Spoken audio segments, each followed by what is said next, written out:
German Shepherd was caged in a zoo as an exotic dog. What baby did next left everyone in tears.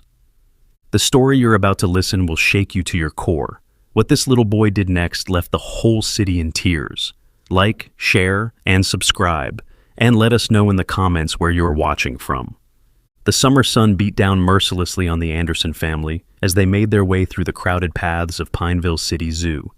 James and Sarah Anderson had promised their children, 5-year-old Ethan and 7-year-old Emma, a day of adventure to break the monotony of their week-long vacation at Grandma's house. The excitement in the air was palpable as the children darted from exhibit to exhibit, their faces lighting up with wonder at each new animal they encountered. "Mommy, look at the tigers!" Emma squealed, pressing her face against the glass barrier. Her blonde pigtails bounced as she jumped up and down. "They're so big!" Sarah smiled, adjusting her sun hat as she peered at the magnificent striped cats lounging in the artificial habitat. "They are beautiful, aren't they?" James checked the zoo map, his brow furrowed as he tried to make sense of the winding paths. "The elephant exhibit should be just around this corner," he said, folding the map with practiced precision. "Ethan was really looking forward to seeing those, weren't you, buddy?" But Ethan wasn't listening. The usually chatty 5-year-old had gone oddly quiet, his small body frozen in place as if rooted to the concrete path. His gaze was fixed on something across the way, an exhibit that most visitors seemed to be passing by without a second glance. "Ethan?" Sarah called, her voice tinged with concern. "Honey, what's wrong?" The boy didn't respond. His eyes, wide and unblinking, remained locked on the distant enclosure. Without warning, he broke into a run, his tiny legs carrying him through the crowd with surprising speed. "Ethan, stop right now!" James shouted, starting after his son with Sarah and Emma following close behind. They caught up to him, standing before a modest glass enclosure tucked between the more popular exhibits. A small plaque on the wall read, "Rare Himalayan Mountain Hound, recently acquired." Inside was what appeared to be a German Shepherd, but with an unusual silver-gray coat that might have seemed exotic to the untrained eye. The dog lay on its side, its ribs clearly visible beneath its dull fur. A water bowl, barely touched, sat in the corner of the sparse enclosure. "Look at him," Ethan whispered, his palms pressed flat against the glass. "He's so sad." Sarah knelt beside her son, ready to usher him along to the more exciting exhibits. "It's just a dog, sweetie. We have lots of dogs back home in our neighborhood. Don't you want to see the elephants?" But Ethan shook his head vehemently, his eyes never leaving the dog. "His name is Ghost," he said with such certainty that it gave his parents pause. James laughed nervously. "Buddy, there's no way you could know that. It doesn't even say his name on the—" "He told me," Ethan interrupted, his voice soft but unwavering. "He's talking to me right now." Emma rolled her eyes, the way only a 7-year-old sister could. "Dogs can't talk, stupid." "Emma," Sarah warned before turning back to her younger child. "Honey, I know you have a big imagination, but—" "He says he doesn't belong here," Ethan continued, as if he hadn't heard his mother. "He says the mean man hurts him when nobody's looking." An uncomfortable silence fell over the family. James and Sarah exchanged worried glances as they observed their son. Unlike his usual pretend play, there was something different about Ethan's behavior now, a seriousness, an intensity that seemed beyond his years. Inside the enclosure, the dog, which had been lying motionless, suddenly lifted its head. Its amber eyes fixed directly on Ethan, and in a movement that sent chills down Sarah's spine, it rose to its feet and approached the glass precisely where the boy stood. While other visitors continued to walk past without sparing the exhibit a second glance, the dog pressed its nose against the glass directly opposite Ethan's small hand. A low whine escaped its throat, the first sound they had heard from the animal. "See," Ethan whispered, a tear sliding down his cheek. "Ghost is scared. He says he needs help." James cleared his throat, trying to sound authoritative despite the unease creeping up his spine. "That's enough, Ethan. It's probably just hungry or wants attention. Let's go see those elephants now." He reached for his son's shoulder, but Ethan shrugged away from his touch, remaining planted in front of the enclosure. "He's afraid of the night man," the boy said, his voice dropping even lower. "The man with the needle and the knife." Sarah felt her blood run cold. "Ethan, that's not a nice thing to say. Where did you hear something like that?" "Ghost told me," Ethan insisted, fresh tears welling in his eyes. "He shows me pictures in my head." A zoo employee in a khaki uniform approached, a forced smile on his face. "Is everything all right here? This exhibit doesn't usually get much attention. James nodded quickly, eager to move on. Yes, fine. My son just got a little fascinated with your rare hound there. The employee's smile never reached his eyes. Ah, yes. Our Himalayan mountain hound, quite a specimen. Very rare, only a handful in captivity worldwide. Sarah, ever observant, noticed how the man's gaze darted nervously to Ethan, who was still whispering to the dog through the glass. Is it healthy? She asked hesitantly. It looks rather thin. Acclimation period, the employee replied too quickly. These exotic breeds often take time to adjust to new environments and diets. Nothing to worry about. The zoo director personally oversees its care. As he spoke, the dog began to pace anxiously in front of the glass, its eyes never leaving Ethan's face. There was something unnervingly deliberate about its movements, almost as if it were trying to communicate. Let me tell you, the employee continued, his voice taking on a rehearsed quality, these Himalayan hounds are incredibly intelligent, used by Tibetan monks for centuries to guard their most sacred temples. Very valuable animals. But Sarah wasn't listening anymore. She was watching her son, who had begun to tremble as he stared at the dog. Tears streamed freely down his face now. Ghost says the man is coming, Ethan sobbed suddenly. He says he's gonna hurt him again tonight. The employee's smile faltered for just a moment before he regained his composure. Kids and their imaginations, right? Though I don't recall our signage mentioning the animal's name. He checked his watch with exaggerated interest. The zoo will be closing in about 30 minutes. You might want to hurry if you still want to see the elephants. With that, he turned and walked briskly away, speaking quietly into a radio clipped to his shoulder. We should go, James said firmly, taking Ethan by the hand. We've wasted enough time here. But as they tried to lead him away, Ethan began to scream, a raw, desperate sound that turned heads throughout the nearby exhibits. No! We can't leave him! The Nightman is going to hurt Ghost! Please, Daddy, please! His small body contorted with such genuine anguish that several passers-by stopped to stare. James lifted his son into his arms, holding him tightly as Ethan continued to scream and reach back toward the enclosure. The dog, now fully alert, was barking and pawing at the glass, its behavior as distressed as the child's. Shh, it's okay, buddy, James murmured, stroking his son's back as they walked away. It's just a dog. It's going to be fine. But Ethan's screams only intensified. He's scared of the dark. He's scared of the needles. Don't leave him there. Ghost says they're going to take him away forever. By the time they reached the zoo exit, Ethan had cried himself into exhaustion, his small body hiccuping with the aftermath of his sobs as he slumped against his father's shoulder. The family made their way to the parking lot in uncomfortable silence, the joy of their day thoroughly shattered. Later that evening, in the safety of Grandma's guest bedroom, Sarah tucked an unusually subdued Ethan into bed. His eyes were red and swollen from crying, his typically rosy cheeks pale. Try to get some sleep, sweetie, she whispered, brushing his dark hair from his forehead. Tomorrow we'll go to the water park, just like we planned. It'll be fun. Ethan looked up at her, his eyes filled with a wisdom that unsettled her. Ghost can't sleep, he said quietly. He's too scared. Sarah sighed, sitting on the edge of the bed. Ethan, honey, I know you felt a connection with that dog today, but it's being taken care of by professionals. You need to let this go. He's not a mountain dog, Ethan insisted. Ghost says he used to have a family and a yard to play in. Then the bad people took him. It's time to stop this, Ethan, Sarah said more firmly. No more talk about the dog talking to you.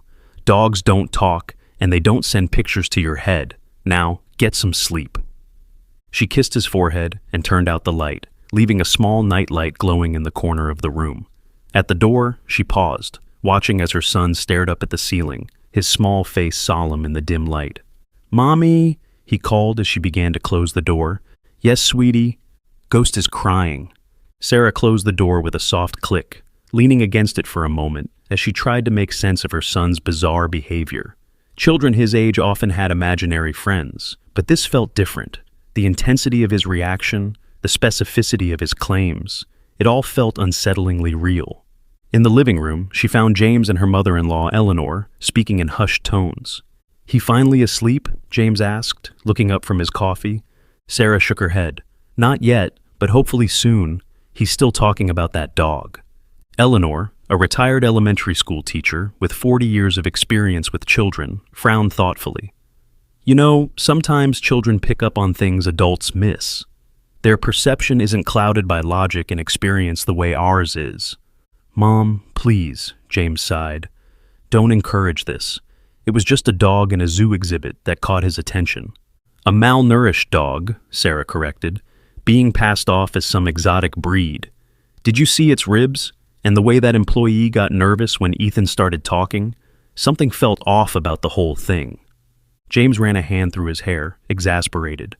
What are you suggesting? That the zoo is mistreating animals? That they're scamming people? That's a serious accusation, Sarah. I'm not accusing anyone of anything, Sarah replied defensively. I'm just saying it didn't feel right, and Ethan's reaction was extreme. He's 5, James countered. 5-year-olds have meltdowns all the time.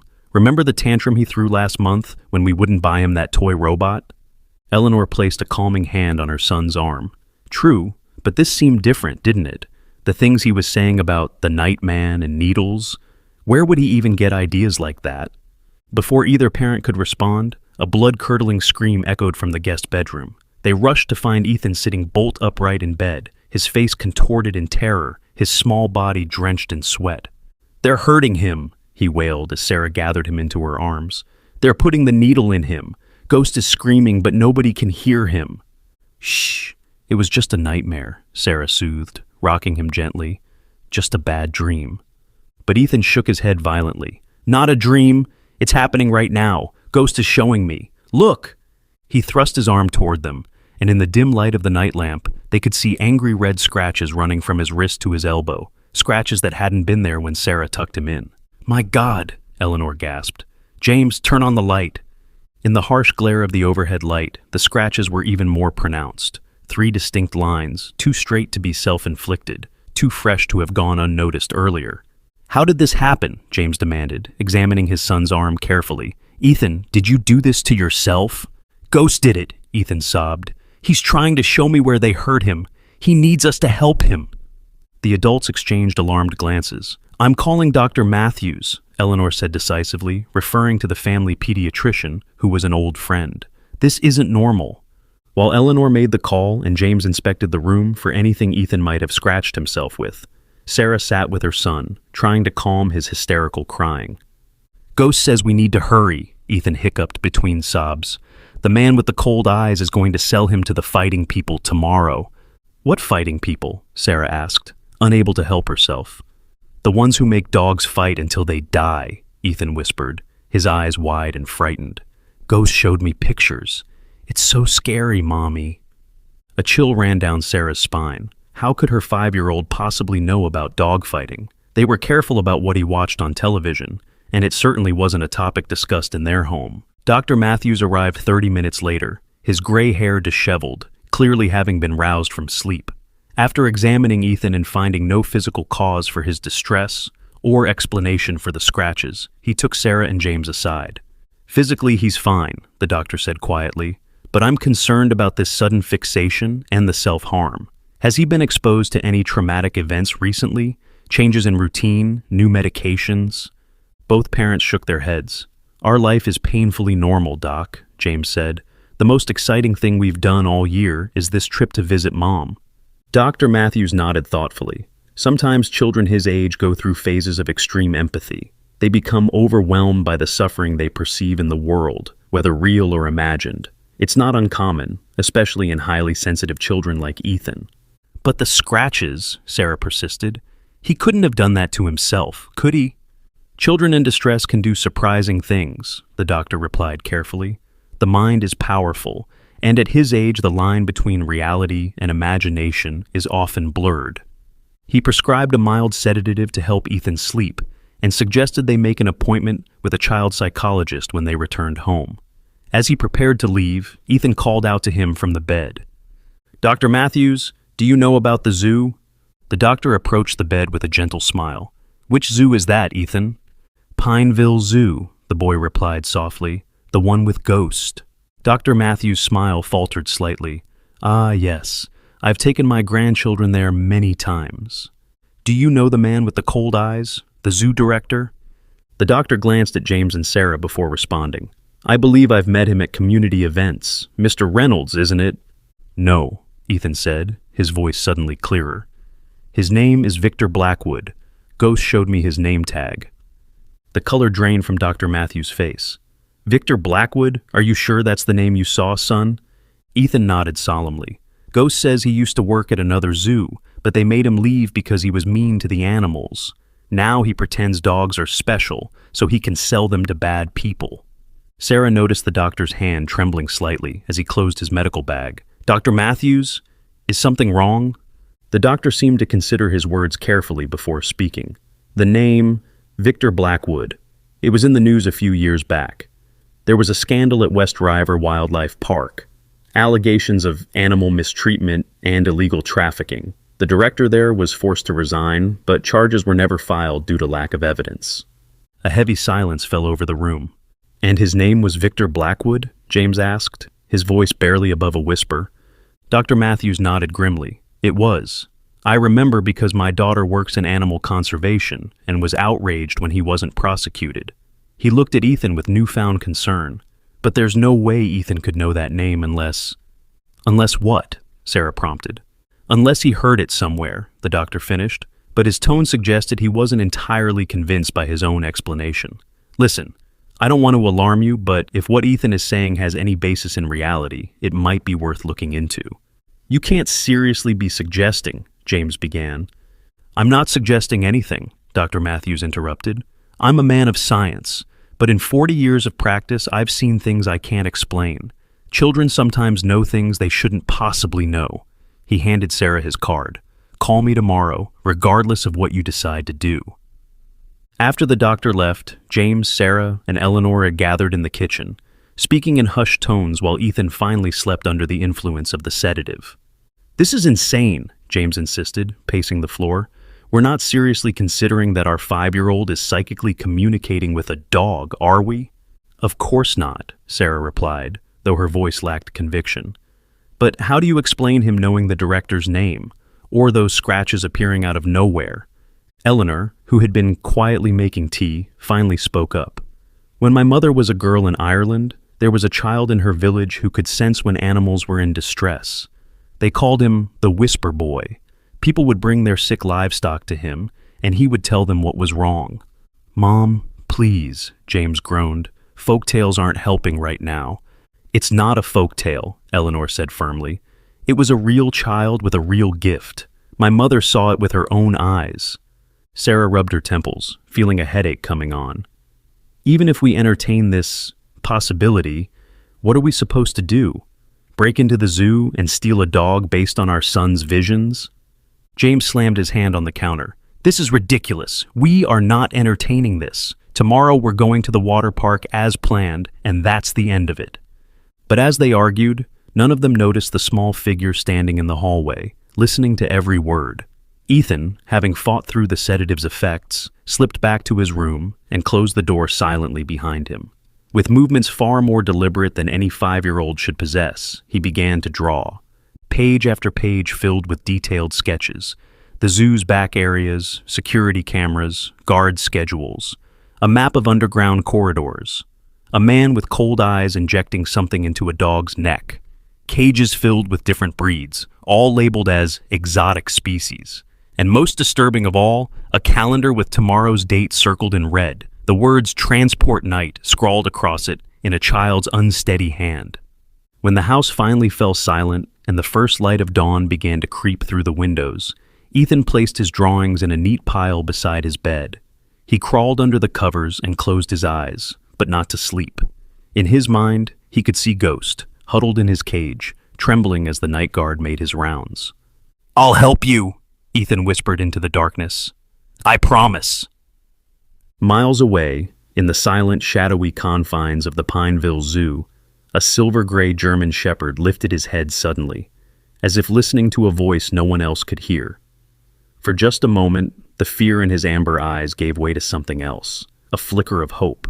Morning arrived with a tension that hung in the air like the gathering clouds outside. Sarah woke to find James already dressed and on the phone, his voice hushed but urgent. "Yes, that's right," he was saying. "Victor Blackwood. I just want to confirm if he's the current director at Pineville Zoo. He paused, listening. I see. And there's no way to reach him directly? No message. Thank you. Sarah sat up, rubbing sleep from her eyes. What are you doing? James set the phone down with a sigh. I couldn't sleep. I kept thinking about what Dr. Matthews said, about that name Ethan mentioned. He ran a hand through his disheveled hair. Victor Blackwood is indeed the director of Pineville Zoo, has been for the past 18 months. A chill ran through Sarah despite the warm morning air. That doesn't prove anything. Ethan could have heard the name somewhere. Where, Sarah? We've never been to this zoo before yesterday. We don't know anyone in Pineville except my mother. How would Ethan know the director's name, much less his history at another zoo? Before Sarah could respond, Emma burst into the room, her eyes wide with alarm. Mommy! Daddy! Come quick! There's something wrong with Ethan. They rushed to the guest bedroom to find Ethan sitting cross-legged on the floor, surrounded by dozens of detailed drawings. Eleanor stood in the doorway, her hand covering her mouth in shock. He's been like this since I found him an hour ago, she whispered. He won't speak, won't even look at me, just keeps drawing. Ethan's small hand moved across the paper with unwavering precision, sketching what appeared to be a detailed floor plan. His eyes had a distant, glassy quality, as if he were seeing something far beyond the walls of the bedroom. Ethan? Sarah approached slowly, kneeling beside her son. Honey, can you hear me? No response, just the steady movement of pencil on paper.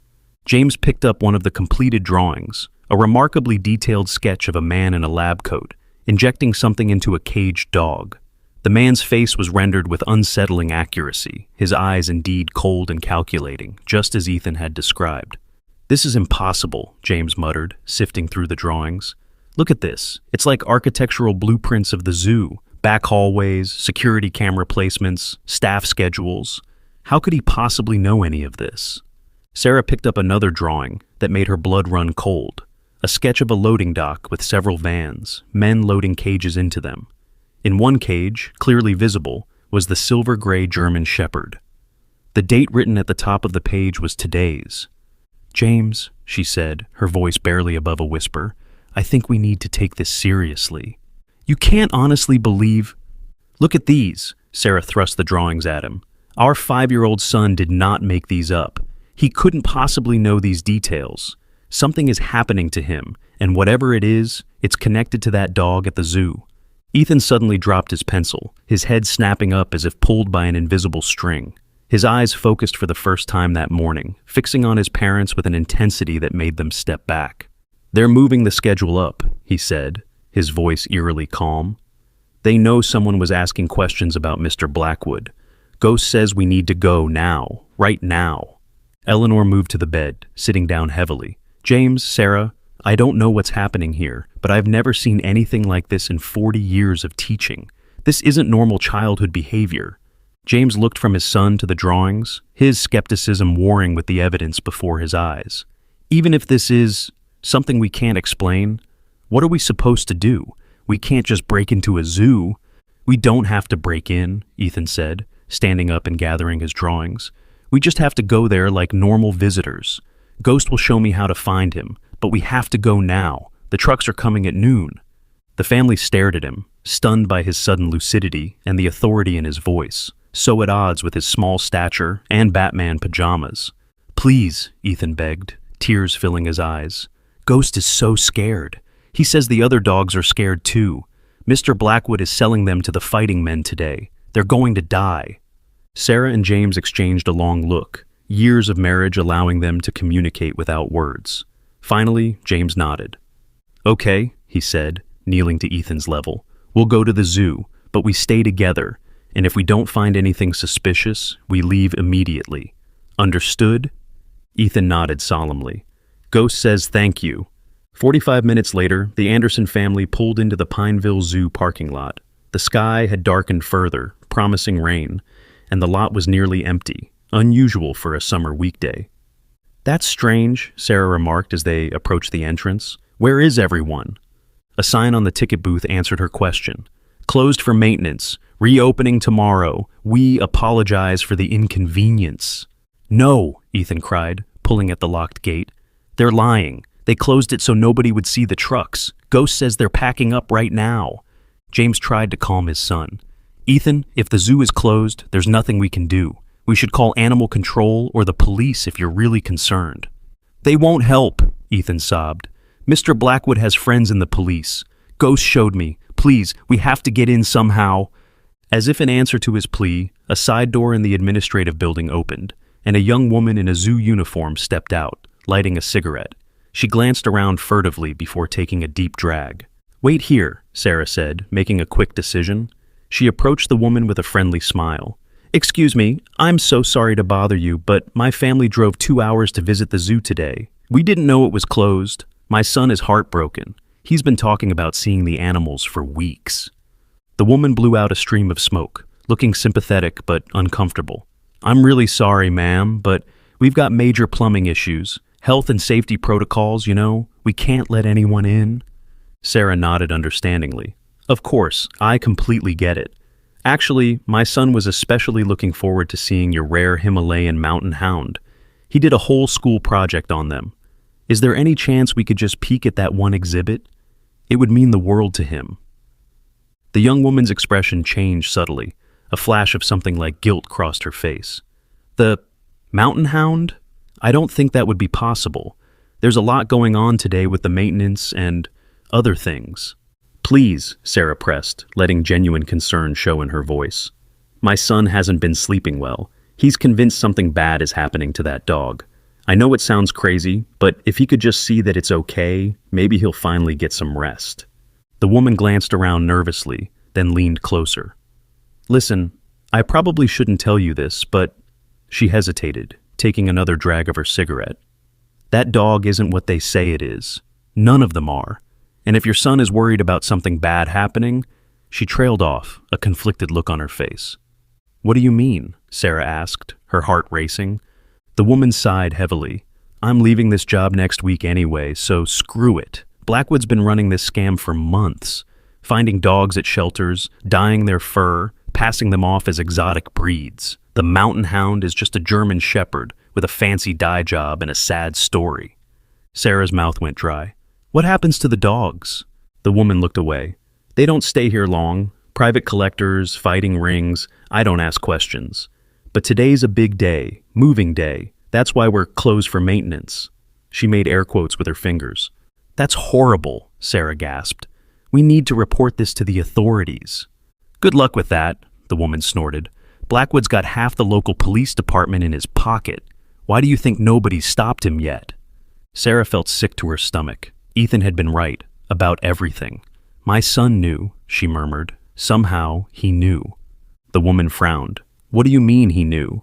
It doesn't matter, Sarah said quickly. Is there any way we could get in? Just to see what's happening? We could help expose this. The woman looked at her appraisingly, then flicked her cigarette away. My conscience has been killing me anyway. She pulled a keycard from her pocket. This will get you in through the service entrance around back. But be careful. Security's on high alert today with all the merchandise moving out. Sarah took the card with trembling fingers. Thank you. What's your name? Megan, the woman replied. Megan Torres. I'm a veterinary assistant here, or I was, until I realized what was really going on. She pointed to a small door partially hidden by bushes. That door. It leads to the staff area behind the exhibits. If your son's right about the German Shepherd, he'll be in the holding area near the loading dock. Sarah hurried back to her family, explaining in hushed tones what she'd learned. James looked pale but determined. This is crazy, he muttered. We could get arrested for trespassing. And if we do nothing, dozens of dogs will be sold into fighting rings, Sarah countered. I couldn't live with myself. Could you?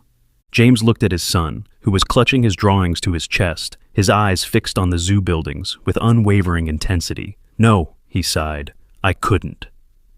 They made their way into the service entrance, Ethan leading them with surprising confidence for a 5-year-old. The keycard worked, granting them access to a narrow hallway lined with lockers and equipment. This way, Ethan whispered, turning left without hesitation. Ghost is showing me. They followed him through a maze of corridors, freezing whenever they heard voices or footsteps. Twice they had to duck into storage rooms to avoid being seen by staff members. How does he know where he's going? Emma whispered, staying close to her mother's side. Even the usually skeptical 7-year-old couldn't deny the strangeness of what was happening. I don't know, Sarah replied honestly, but I'm starting to think we should trust him. Ethan suddenly stopped, pressing his finger to his lips. Ahead, voices echoed from around a corner. Angry, agitated voices. I don't care what you have to do, Martinez. Just make it happen, a sharp male voice commanded. The buyers will be here in an hour, and all the merchandise needs to be ready. The Korean client is paying premium for the shepherd, says its coloring is perfect for his collection. He's already transferred half the money. But sir, another voice objected, the dog is showing signs of severe distress. If we sedate him again so soon after the last dose, there could be complications. He might not survive transport. That's a risk we'll have to take. The deal is done. If he dies, we'll tell the client there was an accident and offer a replacement. Now go. Footsteps approached, and James quickly pulled his family into a nearby custodial closet.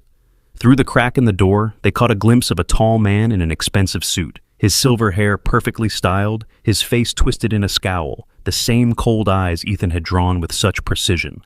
That's him, Ethan breathed. Mr. Blackwood. They waited until the footsteps faded before emerging from their hiding place. We need to find Ghost now, Ethan insisted, his small face set with determination. They're going to hurt him again. He led them down another corridor and through a set of heavy double doors. The smell hit them immediately. The unmistakable odor of too many animals kept in too small a space. They found themselves in a large room filled with cages of various sizes. In each cage was a dog, many with coats dyed unusual colors or patterns. Oh my God, Sarah gasped, taking in the sight. There must be 20 dogs here. Ethan moved purposefully through the room, stopping before a cage in the corner. Inside, the silver-gray German shepherd lay on its side, its breathing shallow and labored. A half-empty syringe lay on a tray outside the cage. Ghost, Ethan called softly, pressing his hands against the bars. I came, just like I promised. The dog's eyes fluttered open, focusing with visible effort on the small boy.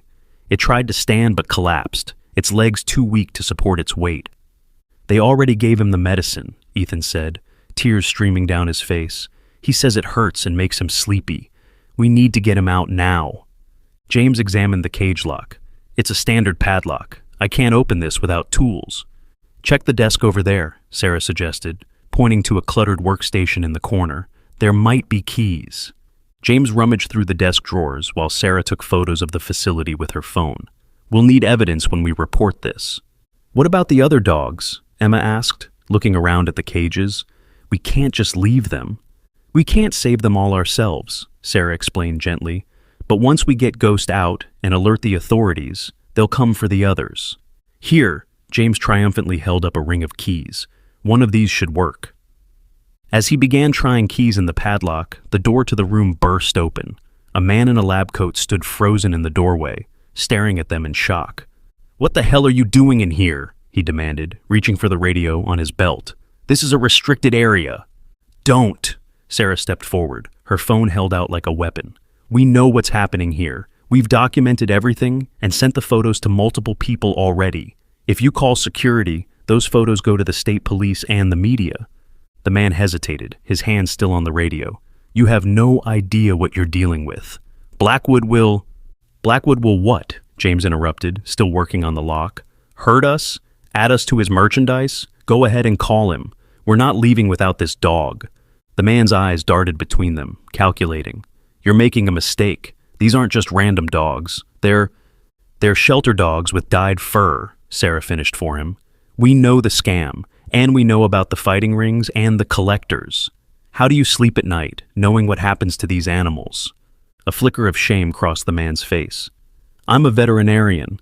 I make sure they're healthy enough for transport. What happens after they leave here isn't my responsibility.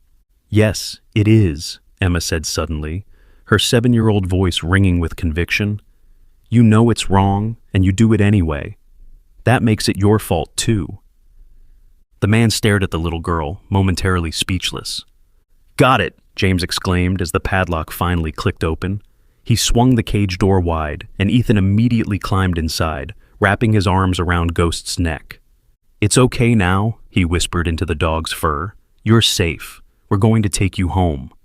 The veterinarian seemed to come to a decision. He closed the door behind him and approached them slowly.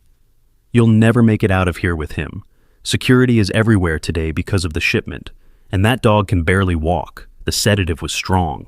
Then help us, Sarah challenged. Do the right thing for once. The man ran a hand through his thinning hair, conflict evident on his face. I could lose my license. I could go to jail.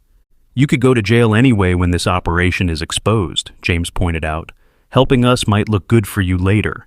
A tense silence fell over the room as the veterinarian weighed his options. Outside, thunder rumbled, and rain began to patter against the high windows. Dr. Martinez, a sharp voice crackled over the radio on the man's belt. The Korean buyer has arrived early. Bring the shepherd to loading dock C immediately. The veterinarian looked at the family, then at Ethan cradling the half-conscious dog. Something in his expression changed, resolve replacing uncertainty. There's a service exit through the quarantine ward, he said quickly, moving to a cabinet and removing a small vial. I can give him a mild stimulant to counteract the sedative enough for him to walk. It's not ideal, but it's your only chance. He filled a syringe with clear liquid. Hold him steady. James helped Ethan hold Ghost's head while the veterinarian administered the injection. This will take a few minutes to work. When it does, you need to move fast. Take the corridor to your right, second left, then through the double doors marked Quarantine. The exit there leads to the staff parking lot. Why are you helping us? Sarah asked as the man pocketed his radio, effectively cutting off communication with security. He looked at Ethan, who was whispering reassurances to Ghost, then shook his head. I don't know. Maybe I'm tired of not sleeping at night. He handed James a ring of keys. The blue key opens the quarantine doors. The red one opens the exit. Now go. I'll give you as much time as I can. As they prepared to leave, the veterinarian paused. How did you know about this place? About the shepherd specifically? Sarah glanced at Ethan. You wouldn't believe us if we told you. Try me, the man said. I've seen a lot of strange things in this place. My son can communicate with him somehow, she replied simply. The dog told him what was happening. Instead of the skepticism she expected, the veterinarian nodded slowly.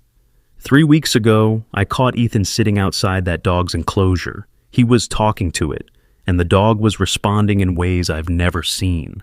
Blackwood noticed too. He was disturbed by it. That's why he moved up the schedule to get rid of the shepherd. Ethan wasn't with us 3 weeks ago, James said, confused. We just arrived in Pineville 2 days ago. The veterinarian frowned. That's impossible. I saw a boy, same age, same appearance. He even had the same Batman backpack your son is carrying. Before they could process this bewildering information, Ghost staggered to his feet. The stimulant was working. We need to go, Sarah urged, helping Ethan guide the dog out of the cage. We can figure this out later. They moved swiftly through the corridor, Ghost gaining strength with each step. Ethan kept one hand buried in the dog's fur, murmuring encouragement as they navigated the maze of hallways. Just as they reached the quarantine doors, an alarm blared throughout the facility. Red emergency lights began flashing in the corridors. They know, James said grimly, fumbling with the keys. Hurry! The blue key slid into the lock, turning with a satisfying click. They rushed through the quarantine ward, a sterile space with empty cages and examination tables. At the far end, a heavy metal door promised freedom. James was inserting the red key when footsteps pounded in the corridor behind them. The door to the quarantine ward burst open, and Victor Blackwood stood there, flanked by 2 security guards. His face was contorted with rage. Stop right there, he shouted. That animal is property of Pineville Zoo. Ghost growled low in his throat, moving protectively in front of Ethan, despite his weakened state. This is a German shepherd, not an exotic species, Sarah stated firmly. And we have photographic evidence of your entire operation. Blackwood's eyes narrowed. You have no idea what you're dealing with, lady. That dog is worth more than you can imagine, and not just for its appearance. There's something unusual about it, something valuable to the right buyer. He's not a thing, Ethan said, his voice small but unwavering. He's Ghost, and he belongs with us. Blackwood sneered. The famous Ethan. The dog told me all about you. At their startled expressions, he laughed coldly. Oh yes, your son isn't the only one who's noticed something special about this animal. The difference is, I know how to profit from it. You're insane, James growled, positioning himself between his family and the advancing men. Maybe, Blackwood shrugged, but I'm also going to be very rich after today's sale. Now, hand over the dog, or things will get unpleasant. Time seemed to slow as the standoff intensified. The security guards took a step forward, hands hovering near their tasers. James pushed his family further behind him, desperately searching for an escape route. Ghost, though still weak from the sedative, maintained his protective stance in front of Ethan, a low growl rumbling in his chest. "This is your last warning," Blackwood said, his patience clearly wearing thin. "Give me the dog, and you can walk out of here. Continue this foolishness, and you'll all regret it." Sarah clutched Emma to her side, her mind racing. "We've already sent the evidence to multiple people," she bluffed, hoping the tremor in her voice wasn't noticeable. "If anything happens to us, they'll go straight to the FBI." Blackwood's laugh was cold and dismissive. A desperate lie from a desperate woman. Nobody sent anything. The tension in the room was palpable, electricity crackling in the air as both sides calculated their next move. Then, from somewhere behind Blackwood, came a new voice, female, authoritative, unexpected. "Actually, she's not lying." All heads turned to see Dr. Megan Torres step into view, holding up her phone. The veterinary assistant who had given them the key card stood beside her, looking nervous but resolute. "I've been documenting everything for months," Torres continued, her voice steady despite the danger. "The fake exotic breeds, the animal abuse, the illegal sales, all of it. And yes, I've already uploaded everything to a secure server with instructions to release it all if I don't check in hourly." Blackwood's face contorted with rage. "Torres, I should have fired you weeks ago when Martinez reported your snooping." "You mean Dr. Martinez?" Torres nodded towards someone behind her, and the veterinarian who had helped them stepped into view. "He's been working with me for the past week. Turns out even he has limits to what he'll tolerate." Martinez wouldn't meet Blackwood's gaze, but he stood his ground. The Korean buyer saw the upload alert on his phone. He's pulling out of the deal and leaving as we speak. It's over, Victor. For a moment, it seemed as though Blackwood might explode with fury. Then, with frightening speed, his expression shifted to one of calculated calm. "You stupid, idealistic fools! Do you think this ends with me? There are people above me, people with real power, who make millions from these operations." "We'll take our chances," Torres replied coolly. "Now, these people are leaving with that dog, and you're going to let them." Blackwood's eyes narrowed to slits. "And why would I do that?" "Because," Torres said, stepping aside to reveal two uniformed police officers, "I finally found someone in the department who isn't on your payroll." One of the officers, a stern-looking woman with captain's bars, stepped forward. "Victor Blackwood, we have a warrant to search these premises based on evidence of animal cruelty and trafficking. You need to come with us." Blackwood's composure cracked. With a roar of rage, he lunged, not at the officers, but at Ethan and Ghost. His hand emerged from his pocket holding a syringe. "If I can't have it, no one will." What happened next occurred so quickly that later, when the family tried to piece it together, their accounts varied. Ghost, despite his weakened state, launched himself at Blackwood with unexpected speed. The German Shepherd's jaws closed around the man's wrist, the syringe clattering to the floor. Blackwood screamed, more in fury than pain, and slammed his free hand into the dog's head. "Ghost!" Ethan cried out as the dog yelped and lost his grip. Blackwood, now bleeding from puncture wounds on his wrist, reached again for the syringe, but James was faster.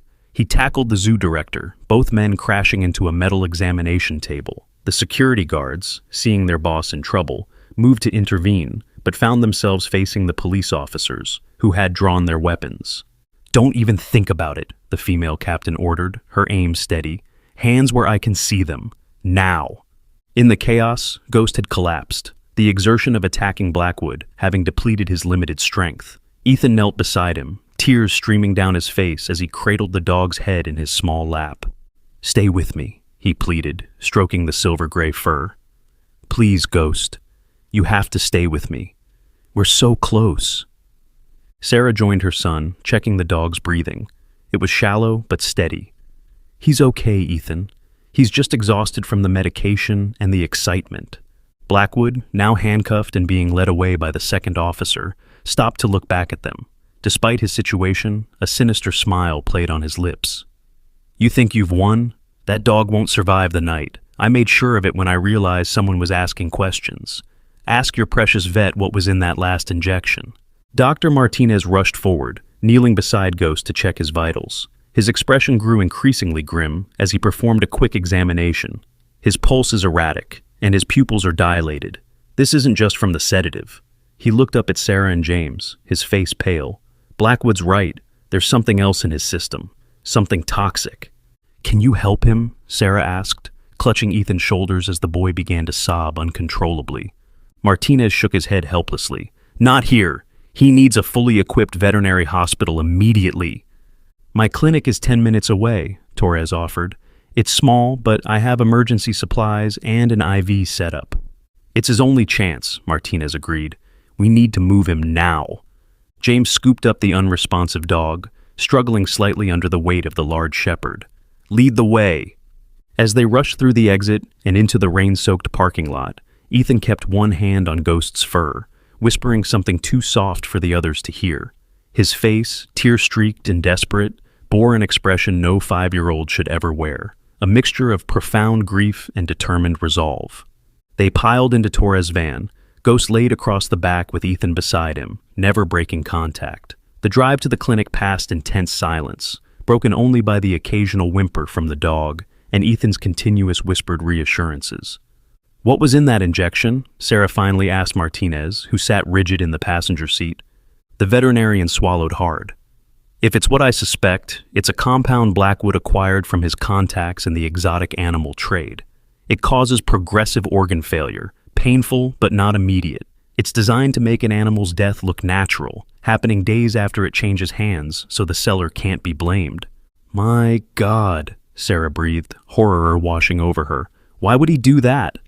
"Insurance," Martinez replied grimly. "If he couldn't sell Ghost to his buyer, he'd make sure no one else could have him either. Blackwood's always been vindictive." James, holding Emma on his lap, looked back at his son and the dog. "Can it be treated?" Martinez hesitated. "Possibly, with the right medications and supportive care, but I've never personally treated a case." "I've seen it twice," Torres said from the driver's seat, her knuckles white on the steering wheel. "Both times with exotic reptiles that were seized from smugglers. One survived with intensive treatment. The other didn't." They pulled up to a small building with a modest sign, Pineville Veterinary Clinic, Megan Torres, DVM. Despite its size, the clinic was modern and well-maintained. "I thought you were just an assistant at the zoo," Sarah said as Torres unlocked the front door. "I own this place," Torres explained, flipping on lights and leading them to the treatment room. "I took the job at the zoo when I noticed the suspicious pattern of exotic animals coming through. Couldn't investigate properly from the outside." They transferred Ghost to an examination table, where Torres and Martinez immediately set to work. An IV line was placed, blood drawn for testing, and monitoring equipment attached to the unconscious dog. "His temperature's elevated, and his kidney values are already climbing," Torres announced after running the blood sample through a rapid analyzer. "We need to start a protocol to support his organs and try to flush the toxin." The two veterinarians worked with practiced efficiency, administering medications, hanging IV fluids, and constantly monitoring Ghost's vital signs. Through it all, Ethan remained at the dog's side, his small hand resting on the shepherd's chest, feeling each labored breath. "Is he going to die?" Emma asked in a small voice, voicing the question all of them feared to ask. Martinez and Torres exchanged a glance that didn't go unnoticed by the adults. "We're doing everything we can," Torres answered carefully. "Ghost is fighting hard." As the hours crawled by, the dog's condition continued to deteriorate despite their best efforts. His breathing became more labored, his heart rate more erratic. Outside, the storm intensified, rain lashing against the windows and thunder shaking the small building. "I don't understand," Martinez muttered, checking another set of blood test results. "He's not responding to the treatment like he should. It's as if there's something else happening that we can't identify." Torres adjusted the IV rate, her face etched with frustration. "We're missing something. The protocols I used last time should be working better than this." Throughout the crisis, Ethan had remained almost unnaturally calm, keeping his hand on Ghost and whispering continuously into the dog's ear. Now, he looked up at the two veterinarians with eyes that seemed far older than his 5 years. "It's not just the poison," he said quietly. "Ghost says he's been sick for a long time. The bad food and the dark cage made him weak, and..." He hesitated. "He says he's tired. He's been fighting for so long." The adults exchanged concerned glances, uncertain how to respond to this strange pronouncement from a child, but Torres knelt beside Ethan, meeting his gaze directly. "Ethan, I believe you," she said firmly. "If Ghost is talking to you, ask him if he knows where else he might be hurt or sick. Ask him to help us help him." James opened his mouth to object to this unconventional approach, but was silenced by Sarah's hand on his arm. This was beyond the boundaries of their normal world. They had to trust that there was something special happening between their son and this dog. Ethan closed his eyes, his brow furrowing in concentration as he kept his hand on Ghost's chest. The room fell silent except for the beeping of monitors and the patter of rain. After a long moment, the boy's eyes opened. He says his stomach always hurts after they feed him, and his feet burn from the floor of the cage. And, Ethan's voice caught, he says he's not sure if he wants to keep fighting. He's scared and tired, and he misses the sun. Torres nodded thoughtfully. Chronic malnutrition could definitely complicate treatment, and if they were using harsh cleaning chemicals in the enclosure without proper rinsing, that would explain the paw irritation. She turned to Martinez. "We need to adjust our approach, add nutritional support, and check for signs of chemical exposure." Martinez looked skeptical, but began preparing additional medications. "It's worth trying, I suppose." Sarah knelt beside her son, pulling him into a gentle hug. "Ethan, I know this is hard, but you need to tell Ghost that he has to keep fighting. Tell him that if he gets better, he'll never have to go back to that cage. He'll have a home with us, with sunshine and good food and people who love him." Ethan nodded solemnly and leaned close to Ghost's ear, whispering this new message. The dog's ear twitched slightly, the first voluntary movement they'd seen in hours. "I think he heard you," Emma said softly, moving closer to the examination table. His eye opened a little bit. Encouraged, James joined his family around the table. "Tell him about our backyard, Ethan. Tell him about the creek where he can swim in the summer and the big oak tree where he can rest in the shade." Ethan continued his whispered monologue, now painting a picture of the life that awaited Ghost if he could just hold on. As he spoke, the family added details: the soft bed they would buy him, the toys he would have, the walks in the park, the car rides with the window down so he could feel the wind in his fur. Torres, monitoring Ghost's vital signs, suddenly straightened. His heart rate is stabilizing. Respiration is improving too. Martinez checked the monitors himself, looking astonished. "That's unexpected." "Keep talking to him," Torres encouraged. "Whatever you're doing, it seems to be helping." Through the night, they maintained their vigil. The storm outside gradually weakened, and by dawn, the first pale light of day was filtering through the clinic windows. Ghost's condition had stabilized, not improving dramatically, but no longer actively declining. Torres, exhausted from the night's work, checked the latest blood results. His kidney values are still elevated, but they've stopped climbing. Liver function is showing slight improvement. "So, he might make it?" Sarah asked, hope creeping into her voice for the first time since they'd arrived at the clinic. "It's still touch and go," Torres cautioned. "But yes, he's got a fighting chance now. The next 24 hours will be critical."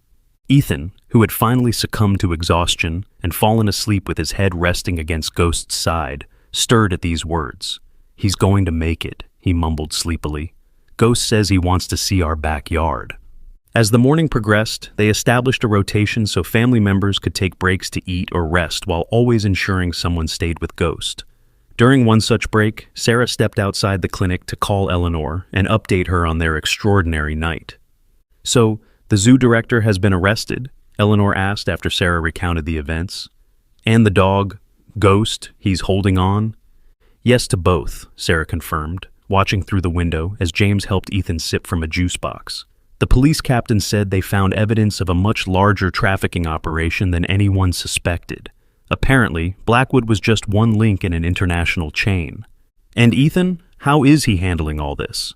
Sarah sighed, unsure how to explain what she'd witnessed.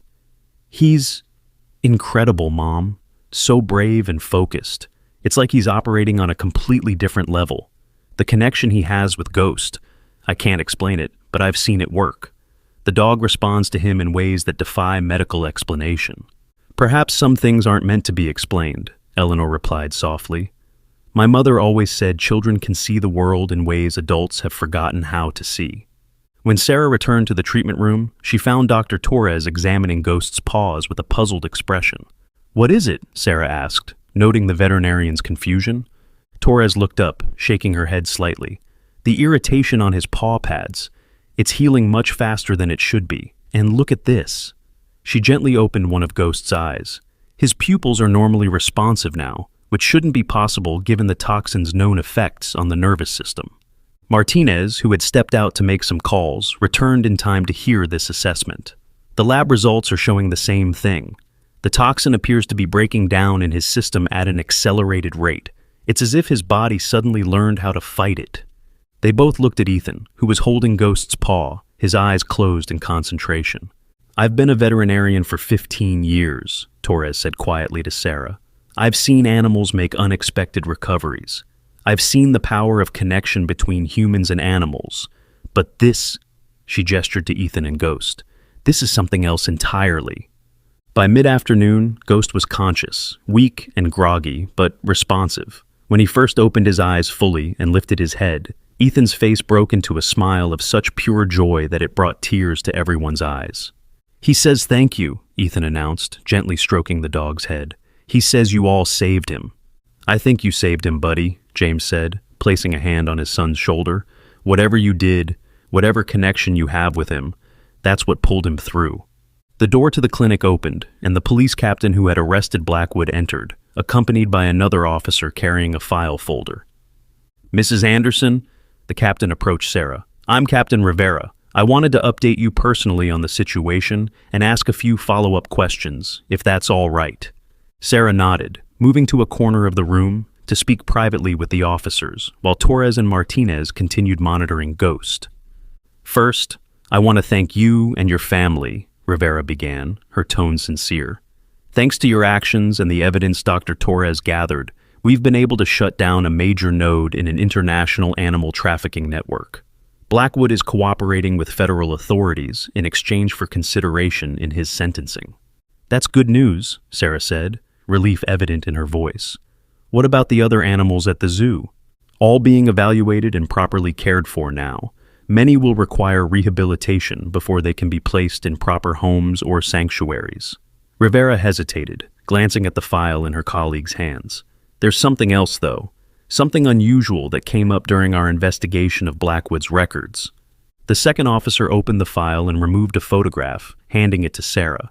It showed a security camera still from the zoo. A small boy standing in front of Ghost's enclosure, his hand pressed against the glass.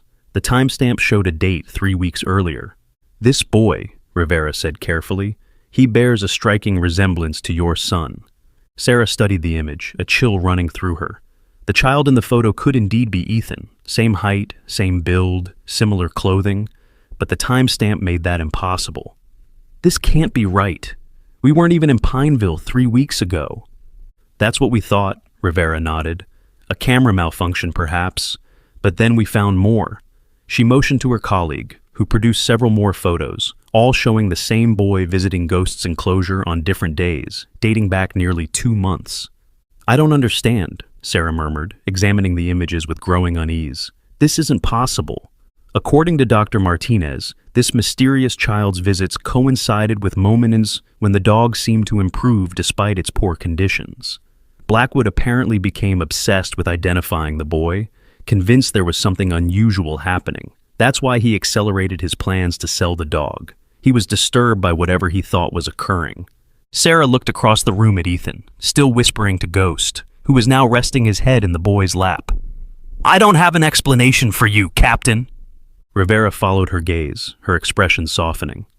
"Sometimes, Mrs. Anderson, in my line of work, I encounter things that don't fit neatly into reports and case files. Things that remind me the world is stranger and perhaps more wonderful than we give it credit for." She closed the file. "Consider these photos misfiled. Some questions are better left unanswered." After the police left, Sarah showed the photos to James in the clinic's small break room, while Emma sat with Ethan and Ghost. "This makes no sense," James whispered, examining the timestamps. "Ethan was in school on these dates. We have photos of him at his kindergarten spring concert the very same day as this one."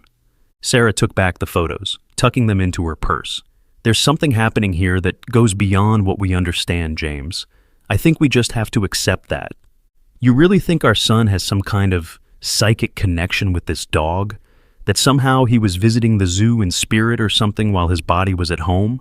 James ran a hand through his hair, struggling with concepts that challenged his logical worldview. I don't know what to think, Sarah admitted, but I know what I've seen.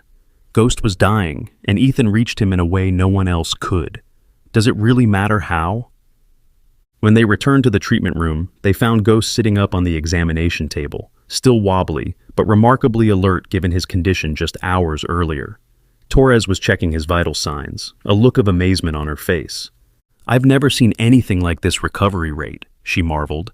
His blood work is still concerning, but improving by the hour, and he's already eating small amounts of food. Can we take him home? Ethan asked, his face alight with hope. Torres and Martinez exchanged glances. Not yet, Torres replied gently. He still needs medical supervision and IV fluids for at least another day. But if he continues improving at this rate, possibly tomorrow. I'll stay with him, Ethan declared, with the absolute certainty only a child could muster. He gets scared when I'm not here. Honey, you need proper rest, Sarah began. But Ethan's expression stopped her. There was something in his eyes, a depth, a knowing, that she had never seen before. It has to be me, Mommy, he said simply. Ghost and I are connected. We always have been. Torres cleared her throat. We have a small cot in the back office. If you're comfortable with it, Ethan could rest there while I monitor Ghost overnight. I was planning to stay anyway. James looked ready to object, but Sarah placed a hand on his arm. It's okay, she said softly. I'll stay too. You take Emma back to your mom's and get some real sleep. We'll call if anything changes. That night, as Storm lay sleeping on the examination table, his condition steadily improving, Sarah watched her son curled up on a cot pulled close to the dog. In sleep, Ethan looked like any ordinary 6-year-old, innocent, vulnerable, his face peaceful. It was hard to reconcile this image with the extraordinary events of the past 2 days. Torres entered quietly, checking Ghost's IV line before sitting beside Sarah. He's doing amazingly well. At this rate, he might be ready for discharge tomorrow afternoon. Thank you, Sarah said sincerely, for everything. Not just the medical care, but for believing us, for helping us when it would have been easier to look the other way. Torres smiled tiredly. Some things are worth the risk. She hesitated before continuing. The police showed me those security photos too. Asked if I had ever seen that boy at the zoo before you arrived. And had you? No, Torres replied thoughtfully. But several of the night staff reported seeing a child near Ghost's enclosure after hours. When security would investigate, they'd find no one. Blackwood installed additional cameras because of it, convinced someone was breaking in. Sarah looked at her sleeping son. What do you think was happening? Torres considered the question carefully. In veterinary school, we're taught to trust observable facts, symptoms, test results, physical examination findings. But in practice, I've encountered cases where animals respond to treatment in ways that defy medical expectations. Usually these cases involve a profound connection with a human caregiver. She gestured toward Ethan and Ghost. What I've witnessed between them goes beyond anything I've seen before. Your son somehow knew details about Ghost's condition that weren't visible and couldn't have been guessed. He knew Ghost's location in the zoo without being told. He described symptoms we only confirmed after examination. But the security photos, Sarah pressed. How is that possible? Torres shook her head. I don't have a scientific explanation for you, but there are stories in many cultures about the spirits of children being able to travel, to form connections across distances. Some call it astral projection, others a form of remote viewing or bilocation. You believe in such things? Sarah asked, surprised that the science-minded veterinarian would entertain such concepts. Let's just say my grandmother was a curandera, a traditional healer in Mexico. She would have said your son has a special gift, a connection to the animal world that transcends physical limitations. Torres smiled slightly. And after what I've seen in the last 24 hours, I'm inclined to agree with her. Morning brought more improvements. Ghost was now standing on his own, eating regular meals, and showing normal neurological responses. His blood work, while not perfect, showed remarkable recovery of kidney and liver function. I can't believe I'm saying this, Martinez admitted as he reviewed the latest test results, but I think he's ready to go home. He'll need medication and careful monitoring, but the worst has passed. The news brought tears of joy to Ethan's eyes. "Did you hear that, Ghost? You're coming home with us." As they prepared for discharge, filling prescriptions and reviewing care instructions, Captain Rivera returned to the clinic, her expression serious. "Mrs. Anderson," she said after greeting the family, "I wanted to let you know that we searched Blackwood's private office based on information he provided. We found records indicating he had been conducting unofficial experiments with Ghost, trying to understand the dog's unusual abilities." "What kind of experiments?" James asked, anger flaring at the thought of further abuses. "Nothing invasive, thankfully, mostly observational studies and cognitive tests." Blackwood became convinced that Ghost possessed extraordinary intelligence and possibly extrasensory perception.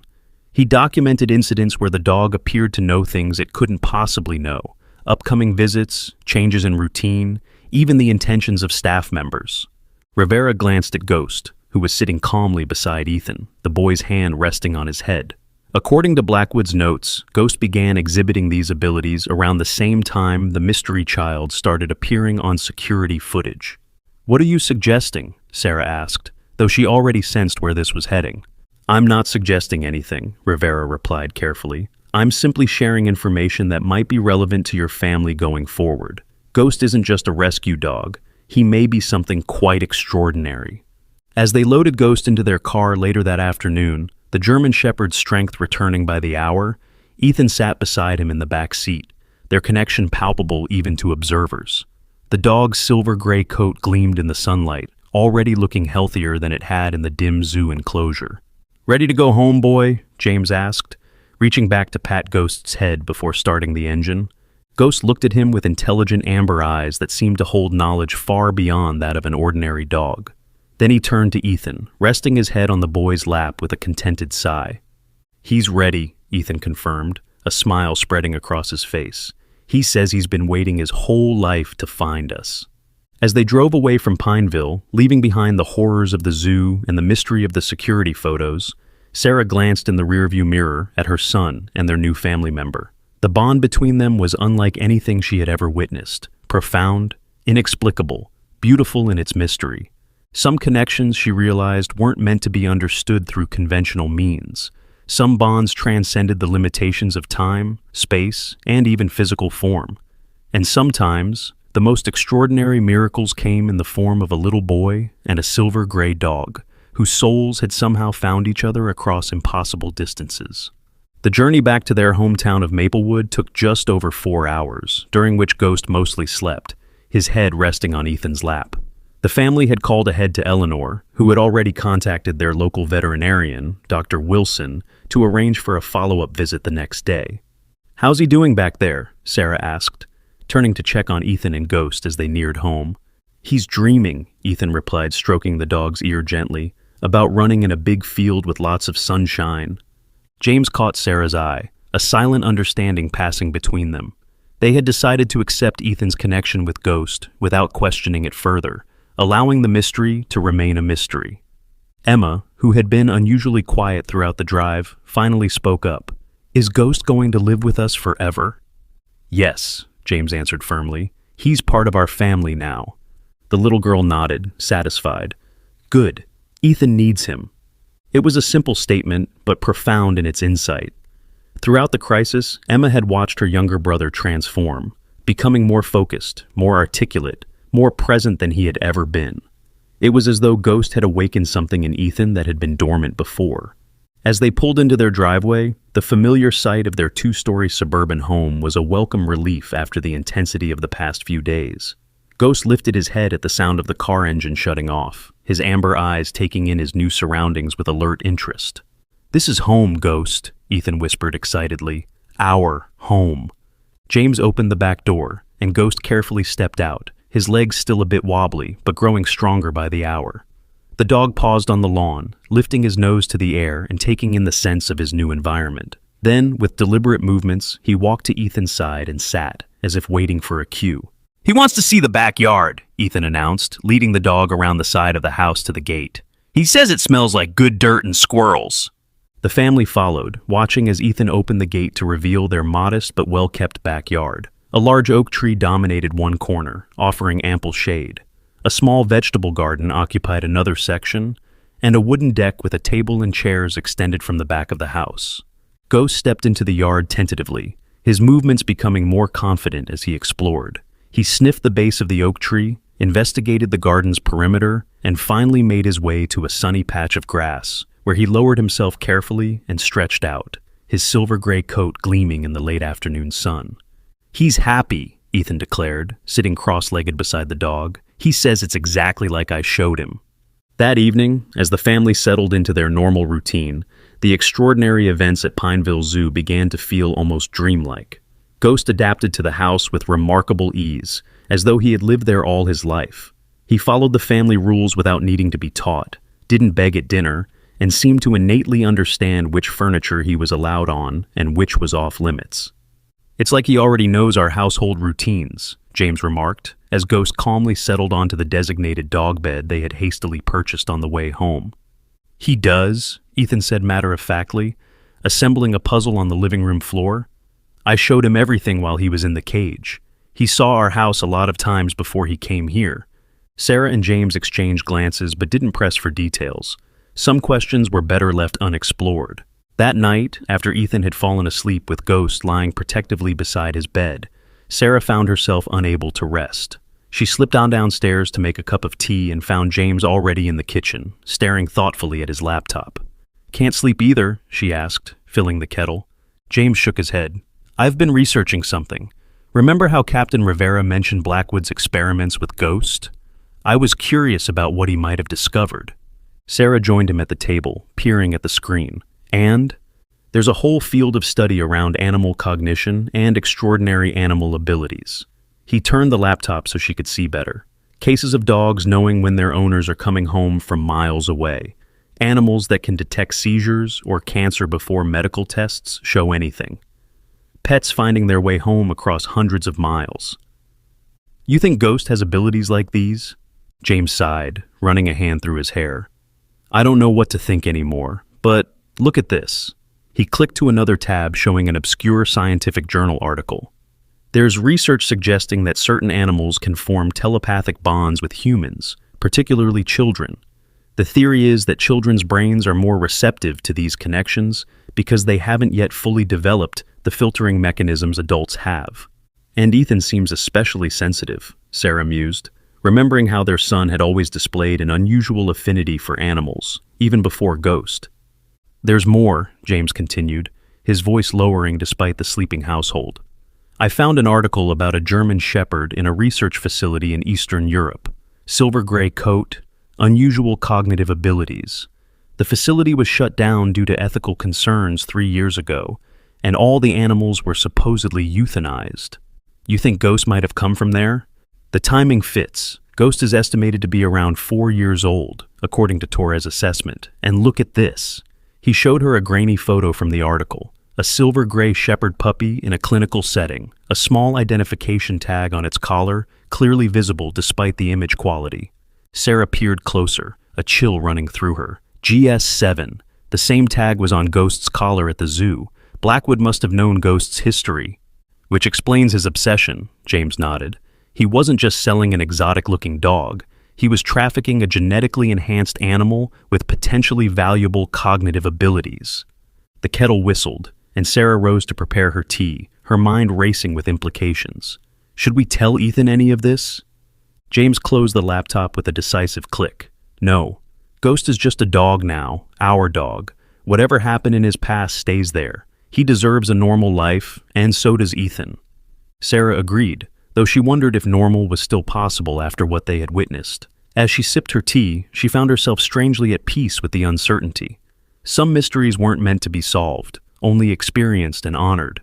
The next morning brought the scheduled visit to Dr. Wilson, their family veterinarian.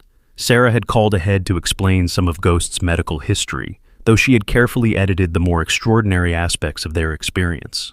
Dr. Wilson, a kindly man in his 60s who had cared for neighborhood pets for decades, examined Ghost thoroughly while Ethan watched attentively. "Well, he's definitely underweight," the doctor observed, running his hands along Ghost's ribs. "And these calluses on his paw pads suggest he spent a long time on a hard surface. But overall, I'm impressed with his condition given what he's been through. Dr. Torres said he had been exposed to some kind of toxin, Sarah explained, choosing her words carefully. Dr. Wilson nodded, examining Ghost's eyes and gums. There are some signs of that. Slight jaundice in the mucous membranes, minor tremors in the hind legs. But his body seems to be clearing it remarkably well. He looked at Ethan with a warm smile. You must be taking excellent care of him.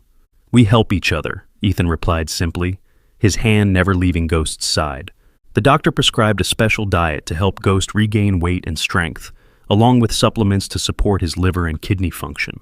Bring him back in 2 weeks, and we'll run some blood work to see how he's progressing. But honestly, I think he's going to be just fine. As they were preparing to leave, Dr. Wilson pulled Sarah aside. Mrs. Anderson, I don't want to pry, but there's something unusual about this dog. Sarah tensed. What do you mean? I've been a vet for 40 years, he said quietly.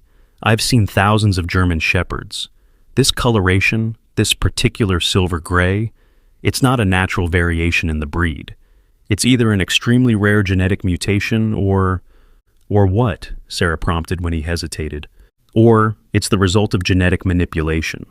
There were rumors in veterinary circles a few years back about a research program in Eastern Europe breeding dogs with enhanced physical and cognitive abilities.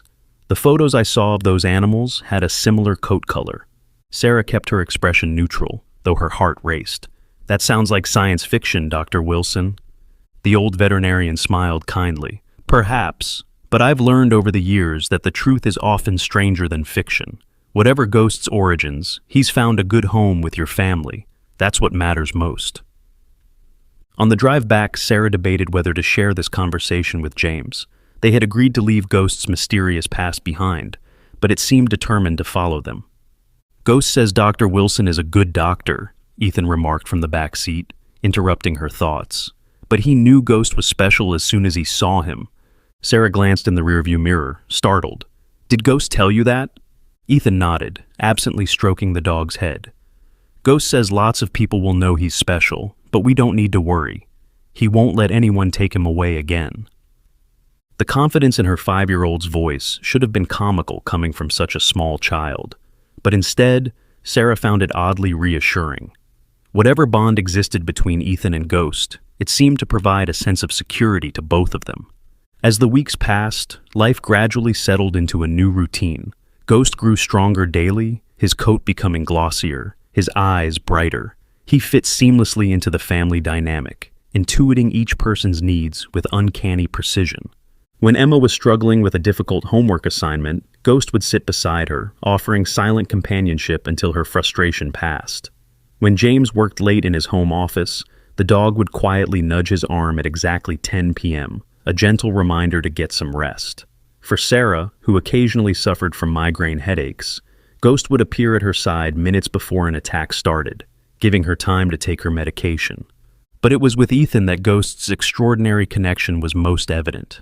The two were inseparable, communicating in ways that went beyond words or conventional understanding. Ethan's teachers reported a remarkable transformation in the previously shy boy. He was more engaged in class, more confident in social situations, more articulate in expressing his thoughts. It's as though a door has opened in his mind, his kindergarten teacher told Sarah during a parent-teacher conference. He's always been bright, but now he's accessing his intelligence in new ways. Sarah knew better than to explain the true catalyst for this change. Instead, she simply smiled and thanked the teacher for her observations. At home, Ethan continued to relay messages from Ghost, though with decreasing frequency as the weeks went by. The content shifted as well, moving from urgent communications about needs and dangers to more ordinary observations and thoughts. Ghost says the squirrel in our backyard has 3 babies in the nest, Ethan might announce at breakfast. Or, Ghost thinks it's going to rain later, even though the sky is blue now. Invariably, these statements proved accurate, though Sarah and James tacitly agreed not to make too much of this fact. Some things were better accepted than analyzed. One evening, about 6 weeks after bringing Ghost home, Sarah found Ethan sitting on the back porch steps, his arm around the dog's neck as they watched the sunset together. The image was so peaceful, so perfect in its simplicity, that she hesitated to interrupt. Mind if I join you two? She asked after a moment. Ethan patted the step beside him, and Sarah sat down, enjoying the warm evening air and the vibrant colors painting the western sky. "Ghost is getting better at talking to other people too," Ethan said after a comfortable silence. Sarah raised an eyebrow. "Is he now?" Ethan nodded seriously. "Not with words like he uses with me, but he's learning to send feelings and pictures. He says grown-ups are harder because they have too many other thoughts in the way, but he's practicing." As if in confirmation, Ghost turned his amber eyes to Sarah. For a brief, disorienting moment, she felt a wave of warmth and gratitude wash over her, emotions that didn't seem to originate from within herself. An image flashed in her mind. Ghost as a puppy, alone in a sterile facility, yearning for connection. The sensation passed as quickly as it had come, leaving Sarah breathless and slightly dizzy. Did he just show you where he came from?" Ethan finished for her. "Yeah, he wants you to know he remembers, but he's not sad about it anymore because it led him to us." Sarah placed a trembling hand on Ghost's head, overwhelmed by the implication. Can he do that with everyone? Ethan considered this. Not everyone, just people he trusts completely. He's tried with Daddy a few times, but Daddy's mind is very busy and doesn't notice yet. This new development should have alarmed her, but Sarah found herself accepting it with surprising equanimity. The world as she had understood it had already been irrevocably altered. What was one more impossibility in the face of everything they had experienced? That night, as she related the incident to James, she expected skepticism. Instead, he looked thoughtful. "I've been having these, I don't know what to call them, flashes, brief moments where I suddenly know what Ghost wants or needs without any obvious signal from him." He shook his head, marveling at his own admission. "I kept telling myself it was just good observation or coincidence, but maybe it's something more." Sarah took his hand. "Does it frighten you, this possibility?" James considered the question. "It should. Everything logical in me says this is impossible, that we're imagining things or rationalizing coincidences. But when I look at Ethan, how he's flourished since Ghost came into our lives, I can't bring myself to question it too deeply." A month later, their peaceful adaptation was interrupted by an unexpected visitor. Sarah opened the door one Saturday morning to find Captain Rivera standing on their porch, dressed in civilian clothes. "Mrs. Anderson," she greeted with a nod, "I apologize for arriving without calling first, but I thought it might be better to discuss certain matters in person." Sarah invited her in, suddenly anxious. "Is this about Blackwood? Has something happened with the case?" "In a manner of speaking," Rivera replied, taking a seat in the living room. "Blackwood has been cooperating extensively with federal authorities, providing information about the entire trafficking network. In exchange, he's likely to receive a reduced sentence." Ghost, who had been dozing in the sunlight from the window, immediately rose and positioned himself between Rivera and the hallway leading to the children's rooms, his posture alert but not aggressive. Rivera noticed the dog's protective stance. "He looks well, very different from when I last saw him." "He's thriving," Sarah confirmed, "but somehow I don't think you came all this way just to check on his recovery." Rivera smiled slightly, appreciating Sarah's directness.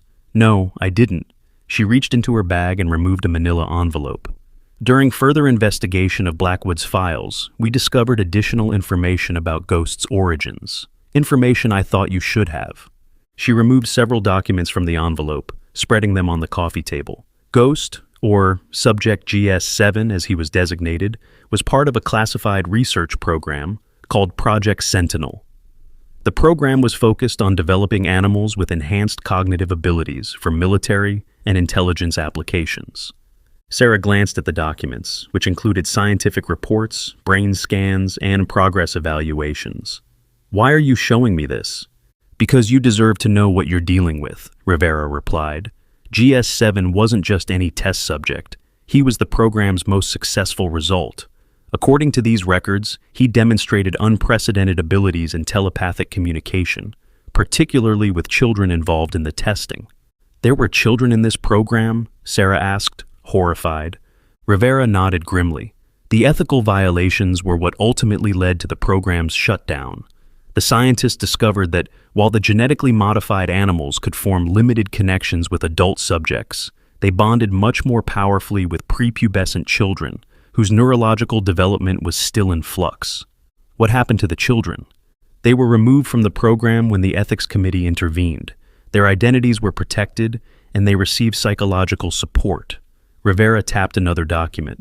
What's interesting is that even after separation, some of the children continued to report visits from their animal partners, dreams or visions where the connection maintained itself across distance. Sarah thought of the security camera footage from the zoo, showing a child identical to Ethan visiting Ghost weeks before they arrived in Pineville, like a form of astral projection. That's one theory the researchers considered, Rivera confirmed. They believed the bond created between child and animal was so profound that it transcended physical limitations, allowing the child's consciousness to locate and connect with the animal even from great distances. "Why are you telling me this?" Sarah asked again, though she already suspected the answer. Rivera met her gaze directly. "Because according to Blackwood's records, in the weeks before your family visited the zoo, Ghost began displaying behavior consistent with having re-established contact with a human partner.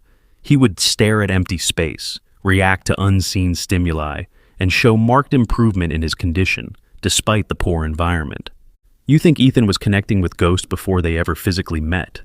"I think," Rivera said carefully, "that your son and this dog share a bond that exists outside our conventional understanding of reality. And I think you need to be prepared for what that might mean going forward." "Are you here to take Ghost away?" Sarah asked, tension evident in her voice. Behind her, Ghost had moved closer, his eyes fixed on Rivera. "No," the captain assured her quickly. "Quite the opposite, in fact. I'm here to make sure he stays with you." She produced another document from the envelope. "This is an official adoption certificate, processed through legitimate channels. It confirms your family's legal ownership of Ghost and classifies him as a standard domestic pet, not research property. My colleague in the FBI made sure it's bulletproof. No one can challenge it." Sarah took the paper, relief washing over her. "Thank you. But why would you do this for us?" Rivera was quiet for a moment, seeming to debate how much to share. "My younger brother had leukemia when we were children. During his treatment, he formed an unusual bond with a therapy dog at the hospital, claimed he could hear the dog's thoughts, that they spoke to each other when no one else was around. The doctors called it a coping mechanism, a fantasy created by a sick child's mind." She smiled sadly at the memory. "But that dog would alert the nurses minutes before my brother had seizures or adverse reactions to medications. It would refuse to leave his side on days when his condition would suddenly worsen.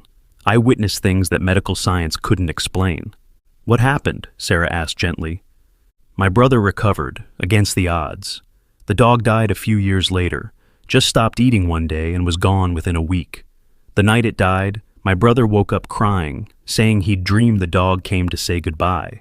Rivera straightened in her seat, composing herself. "I've never forgotten that. It taught me there are connections in this world that defy conventional explanation." Ghost approached Rivera now, sitting directly in front of her and meeting her gaze. The captain stared back, an odd expression crossing her face, something between confusion and revelation. "I could have sworn." She shook her head, bewildered. "For a second I thought I felt—" "Gratitude," came Ethan's voice from the hallway entrance. No one had heard him approach.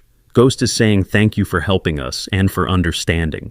Rivera looked at the boy, then back at the dog, whose intelligent amber eyes remained fixed on her. "Well," she said softly, "you're very welcome, Ghost." After Rivera left, Sarah gathered the documents and placed them in the family safe, unsure whether she would ever share their contents with James or the children. Some knowledge was a burden, and their lives were complicated enough without adding government conspiracies and genetic experiments to the mix. When she returned to the living room, she found Ethan and Ghost exactly where they always seemed to be, together, existing in a harmony that transcended ordinary human-animal relationships. Ethan was reading aloud from a book, his small finger tracing the words on the page, while Ghost listened with apparent interest. "Ghost likes when I read to him," Ethan explained, noticing his mother watching. "He says the stories help him understand people better." Sarah sat beside them, ruffling Ethan's hair affectionately. "You two have quite a special friendship, don't you?" Ethan nodded solemnly. "Ghost says we're not just friends. We're connected forever, even when we can't see each other." He looked up at his mother with eyes that seemed too wise for his years.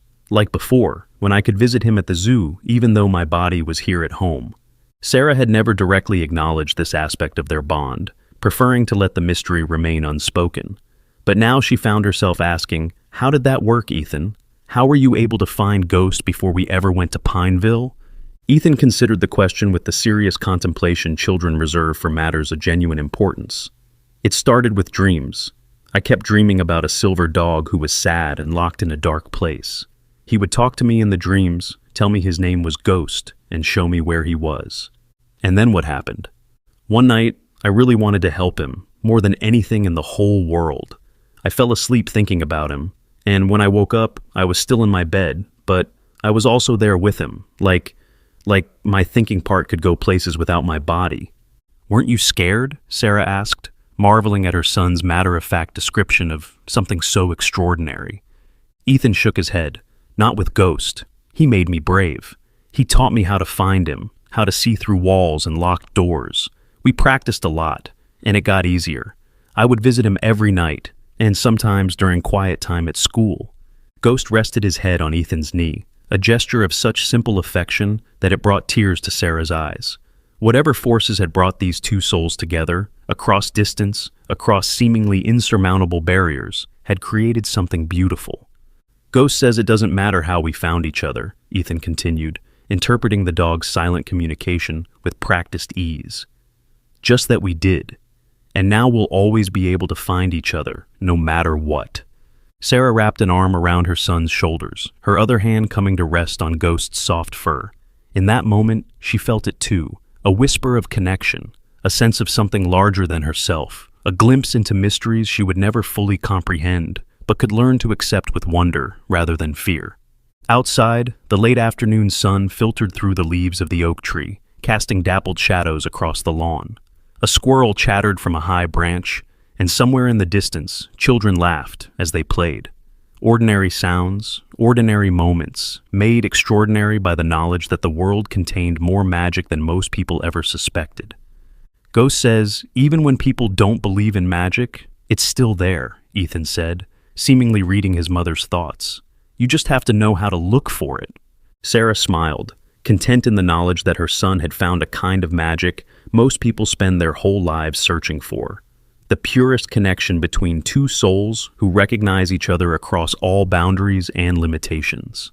And in witnessing this bond, perhaps she too had glimpsed something of the miraculous hiding within the ordinary fabric of existence.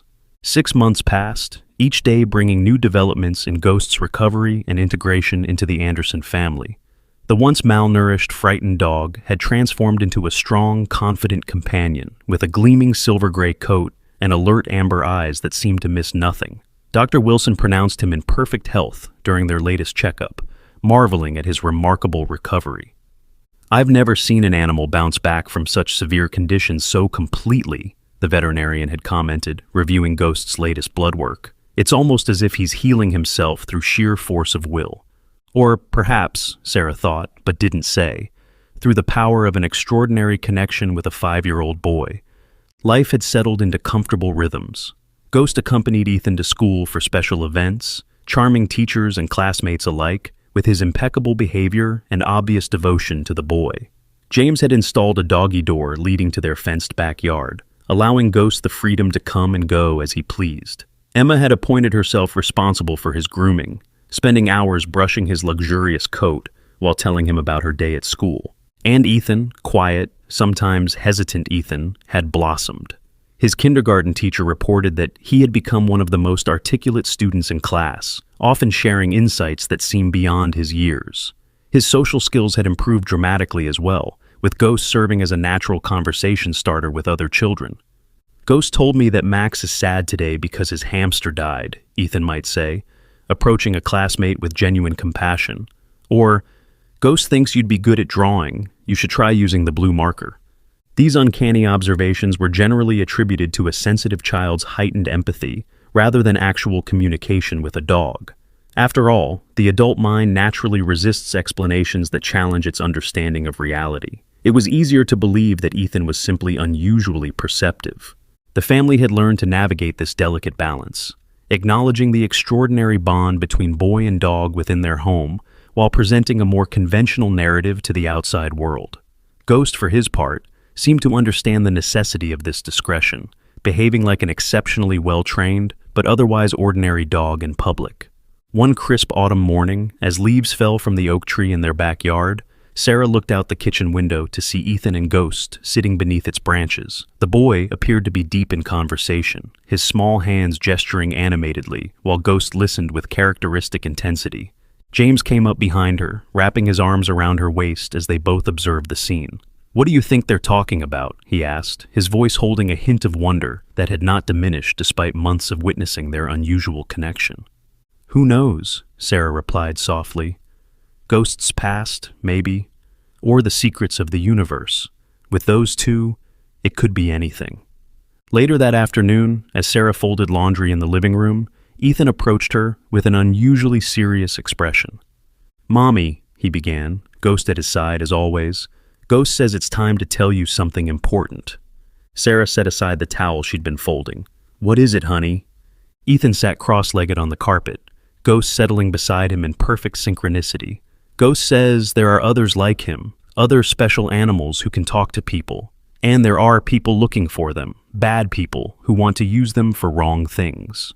A chill ran through Sarah at this unexpected announcement. What kind of bad people? Scientists who worked with Ghost before.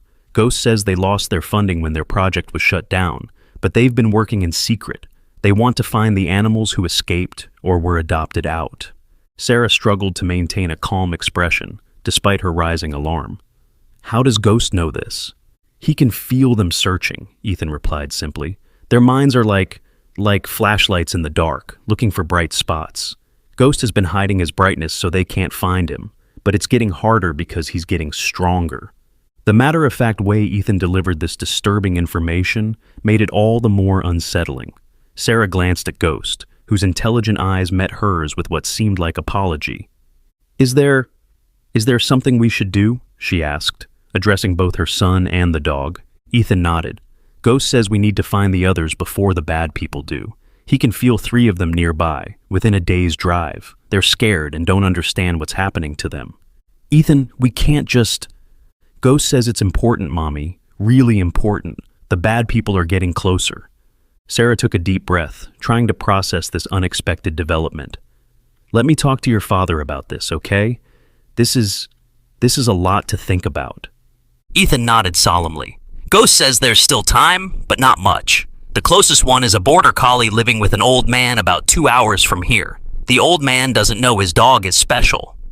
That evening, after the children were in bed, Sarah related the conversation to James. She expected skepticism or resistance, but her husband surprised her. "I've been having these dreams," he admitted, his voice low, "for the past few weeks. Dreams about other dogs, different breeds, different places, but all with the same kind of awareness in their eyes that Ghost has. I thought it was just my subconscious processing everything that's happened, but..." "You think they're real? That Ghost is somehow showing you these other animals?" James ran a hand through his hair, a gesture he often made when confronting something beyond his understanding. "I don't know what to believe anymore, Sarah. 6 months ago, I would have said all of this was impossible. Now, our son communicates telepathically with a genetically enhanced dog who escaped from a secret government program. We left impossible behind a long time ago." Sarah couldn't argue with that logic. "So, what do we do? Start driving around looking for special dogs based on our son's conversations with Ghost?" "Maybe we start with one," James suggested after a thoughtful pause. "The border collie Ethan mentioned. We could make it a weekend trip, tell the kids we're going to see the fall foliage. If we find nothing, it's just a family outing. If we find something, then we deal with it," Sarah finished for him, "one impossible thing at a time." The following Saturday found the Anderson family driving through the rolling countryside 2 hours from their home, autumn colors painting the landscape in vivid reds and golds. Emma was engrossed in a book in the back seat, while Ethan sat with his hand resting on Ghost's neck, the dog alert and focused as he gazed out the window. "How are we supposed to find this border collie?" Sarah asked quietly, not wanting to draw Emma's attention to the true purpose of their trip. "We can't exactly knock on doors asking if people have psychic dogs." "Ghost will know when we're close," Ethan replied confidently. "He can feel the other one's mind." They drove through a small town, following no particular route except Ethan's occasional directions. "Turn left here," he would say, or We need to go that way, pointing down country roads that wound through farms and woodland. After nearly an hour of this seemingly random navigation, Ethan suddenly sat up straight. "Stop the car! Ghost says we're really close." James pulled over to the side of the road. They had reached a rural area with scattered farmhouses and fields. Directly ahead was a modest white house with a large barn behind it, surrounded by pastures where sheep grazed peacefully. "There," Ethan said, pointing to the farm. "The border collie is there. Her name is Star, and she helps the old man with the sheep. She doesn't know why she can see pictures in people's heads. She thinks all dogs can do it." Sarah exchanged a look with James.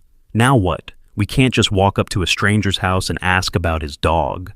As if in answer to her question, a pickup truck turned into the farm's driveway. An elderly man stepped out, followed by a black and white border collie who immediately went to work herding the sheep in the nearest pasture. "That's her," Ethan whispered excitedly. "That's Star." Ghost let out a soft whine, pressing closer to the window. The border collie, though focused on her task, suddenly froze and looked directly toward their car, her posture alert, her head tilted in curiosity. "She feels Ghost," Ethan explained. "She's surprised because she's never felt another mind like hers before." James made a quick decision. "Wait here," he told Sarah. "I'll go talk to the farmer, make up some story about being interested in buying sheep or something." "I need to go too," Ethan insisted. "With Ghost. Star is scared and confused. Ghost needs to explain things to her." Sarah hesitated, her maternal instinct warning against involving her young son in this strange mission. But she had learned over the past months to trust the unusual wisdom that came through Ethan's connection with Ghost. "Okay," she agreed reluctantly, "but Emma and I will wait here, and at the first sign of any problem, you come right back to the car." James, Ethan, and Ghost approached the farm, where the old man was watching his border collie work the sheep with obvious pride. He looked up as they neared, his weathered face curious but not unwelcoming. "Hello there," James called, offering a friendly wave. "Sorry to bother you. We were driving by and my son noticed your border collie. She's quite impressive." The old man smiled, revealing missing teeth. "That's Star, best herding dog I've ever had. Been raising sheep for 40 years, and I've never seen her equal." As they talked, Ghost and Star locked eyes across the pasture. The border collie abandoned her task, something the old man noted with surprise, and trotted over to where Ghost sat beside Ethan. The two dogs circled each other, sniffing and observing with an intensity that went beyond normal canine greeting. "Well, I'll be," the farmer remarked. "Star doesn't usually take to strange dogs, too focused on her work. But she seems to like yours." "His name is Ghost," Ethan said, watching the dogs with a knowing smile. "He's special, like Star." The old man looked down at Ethan with raised eyebrows. "Is that so? And what makes you think my Star is special, young man?" Ethan met the farmer's gaze unflinchingly. "She can see pictures in your head. She knows when the sheep are in trouble before you do. Sometimes she wakes you up at night right before you have those pains in your chest." The old man's smile faded, replaced by an expression of shock. "How could you possibly know about—" "Ghost is telling me what Star told him," Ethan explained matter-of-factly. "Star says she's been taking care of you for 3 years, ever since she found you at the shelter. She picked you because she knew you needed her." James placed a protective hand on Ethan's shoulder, concerned about the farmer's reaction to these revelations. But the old man wasn't angry. He looked stunned, then thoughtful, his weathered face softening as he looked at his dog with new understanding. "She did pick me, that's true enough," he said quietly, walked right up to me at the county shelter, ignored everyone else. I'd gone in looking for a young male, but ended up with this half-grown female instead. Couldn't tell you why, except it felt right. He studied Ghost with newfound interest. "Your dog, he's like her?" "Yes," James confirmed, deciding that honesty was the best approach. "We believe they might have come from the same background, and we think there might be people looking for dogs like them." "Bad people," Ethan added solemnly. The old man's face hardened. "Nobody's taking my Star. She's all I've got since the wife passed." "We don't want to take her," James assured him quickly. "We want to help protect her, and you. There are things you should know, precautions you might want to take." Over the next hour, as the dogs continued their silent communion and the sheep grazed peacefully, James shared a carefully edited version of Ghost's history and their concerns about researchers potentially tracking down the escaped test subjects. The farmer, whose name was Harold Jenkins, listened with surprising receptiveness. "Always knew there was something different about Star," he admitted. "Way she looks at me sometimes, like she knows exactly what I'm thinking. And those nights she woke me up right before I had my first heart attack. Doctor said she probably saved my life. Never could figure how she knew." "Ghost says Star is really strong. Her mind is bright and clear," Ethan reported, coming over from where he'd been sitting with the dogs. "But she needs to learn to hide her brightness, or the bad people might find her." "And how does she do that?" Harold asked, addressing Ethan directly, without the condescension adults often show children. "Ghost can teach her. He learned how to make his mind quiet when he was in the cage, so the scientist couldn't tell how special he was. He says it's like pulling a blanket over a light." Harold nodded thoughtfully. "And how long does this teaching take?" Ethan looked to Ghost, then back to Harold. "Ghost says he can start today, but Star will need practice. She's not used to hiding. She's always been free to be herself with you." The old man's eyes glistened with sudden moisture. "She has at that. Never tried to hide anything from me, and I won't ask her to start now. But if there's danger coming, I want her to be safe." He knelt slowly, his arthritic knees protesting, and beckoned to Star. The border collie came immediately, pressing her head against his outstretched hand. "You do what you need to do, girl. I'll be right here." As the afternoon progressed, the strange tableau in the pasture might have seemed ordinary to a casual observer. A family visiting a farmer, children playing with dogs, adults chatting as the day waned. But beneath this mundane surface, something extraordinary was unfolding. Through Ethan's translations, Harold learned more about Star's unique abilities and her perspective on their life together. In turn, Star learned about her origins and the potential danger she faced. Ghost, serving as both teacher and translator, guided the border collie through mental exercises to help her conceal her psychic signature from those who might be searching. Ethan, acting as interpreter between the dogs and humans, facilitated a level of cross-species communication that few would believe possible. As evening approached and the family prepared to leave, arrangements had been made. Harold would call if he noticed anything suspicious around his farm. James had installed a secure messaging app on the old man's phone that would allow them to communicate without leaving digital traces that might be monitored. And Ghost had established a mental connection with Star that would allow them to communicate across distances, at least within certain limits. "Ghost says he will check on Star every night," Ethan explained, as they said their goodbyes. "He can reach her mind even from our house." Harold shook James's hand firmly. "Never thought I'd be wrapped up in some government conspiracy at my age. But for Star, I'd take on the whole darn army if I had to." He looked down at Ethan with genuine respect. "You're a special boy, son. Take good care of that dog of yours." "We take care of each other," Ethan replied with a smile, echoing Ghost's sentiment. As they drove home in the gathering dusk, Emma, who had eventually joined them at the farm and been given a simplified explanation of the situation, looked thoughtfully at Ghost. "Can he talk to me too?" she asked suddenly. "Like he talks to Ethan?" Sarah turned in her seat to face her daughter. "Would you want him to?" Emma nodded enthusiastically. "It would be so cool. Then we could all talk to him, not just Ethan." "Ghost says he's trying," Ethan offered. "It's easier with me because we have a special connection, but he's been practicing with all of you. Sometimes you might feel things or see pictures that come from him. Like when I knew exactly where my lost math homework was, even though I hadn't seen it in days," Emma mused. "Or when I woke up right before my alarm went off because I felt like someone was reminding me about the science fair." Ethan grinned. "That was Ghost helping you. He says he's getting better at sending simple messages to everyone in the family." James caught Sarah's eye, a silent confirmation passing between them. They had both experienced moments like these, inexplicable flashes of knowing something they shouldn't, often related to Ghost or the children's needs. "We're becoming a psychically linked family," James joked, though his voice held a note of genuine wonder. "Next thing you know, we'll be finishing each other's sandwiches," both children chorused, dissolving into giggles. The levity was a welcome relief after the tension of the day. Yet as they drove through the darkening countryside, Sarah couldn't help but reflect on how dramatically their lives had changed in the past 6 months, and on the new complications they now faced. Minding and protecting other animals like Ghost would involve risks.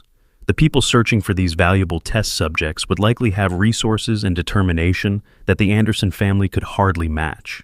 But looking at Ghost, alert and watchful in the back seat between her children, Sarah felt an unexpected sense of confidence. Whatever challenges lay ahead, they would face them together, human and canine, ordinary and extraordinary, bound by connections that transcended conventional understanding.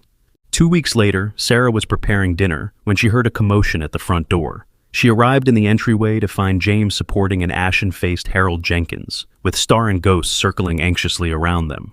"Harold, what happened?" she exclaimed, helping James guide the elderly man to their living room couch. "Men came," Harold gasped, his breathing labored from stress and exertion. "Yesterday afternoon, said they were from animal control, checking on reports of neglected livestock. But Star knew something was wrong, started acting strange, hiding behind me instead of showing off like she usually does with visitors." James handed him a glass of water, which he drank gratefully before continuing.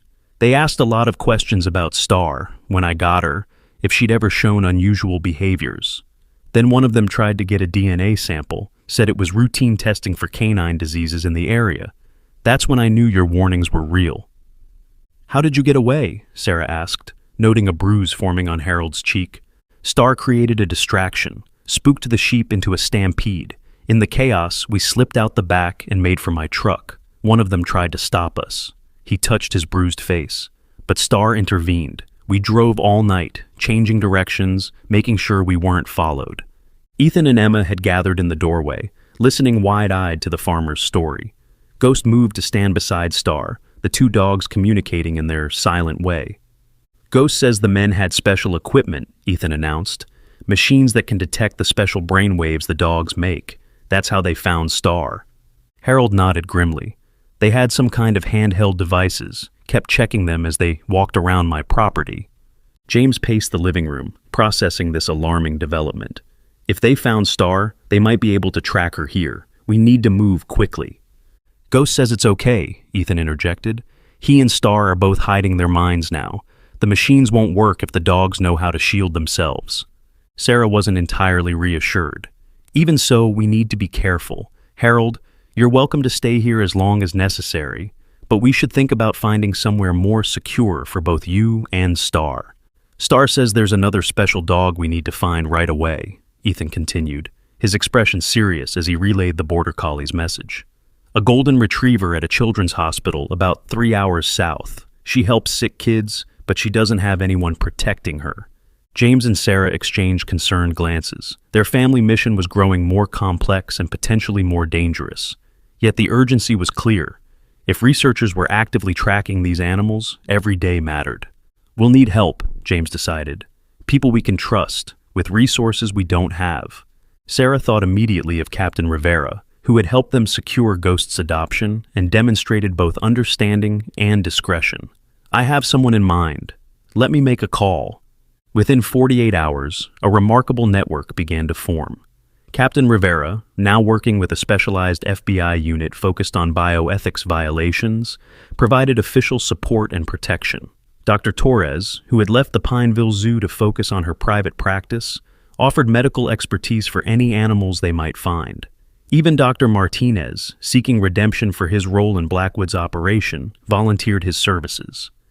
The Anderson home became an impromptu command center as they coordinated efforts to locate and secure the remaining animals from Project Sentinel. Ghost and Star, with their ability to sense their counterparts across considerable distances, served as living tracking systems, far more effective than any technology the researchers might employ.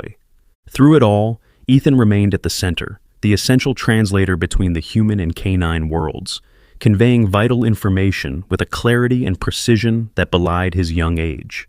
His connection with Ghost had only strengthened, evolving into a partnership of equals despite the obvious differences in their ages and species. 3 months into this unexpected mission, they had successfully located 5 more genetically enhanced animals: the golden retriever from the children's hospital, a chocolate Labrador serving as a search and rescue dog in the mountains, a German short-haired pointer working with wildlife researchers, a beagle in a nursing home, and a mixed-breed therapy dog in a veterans program.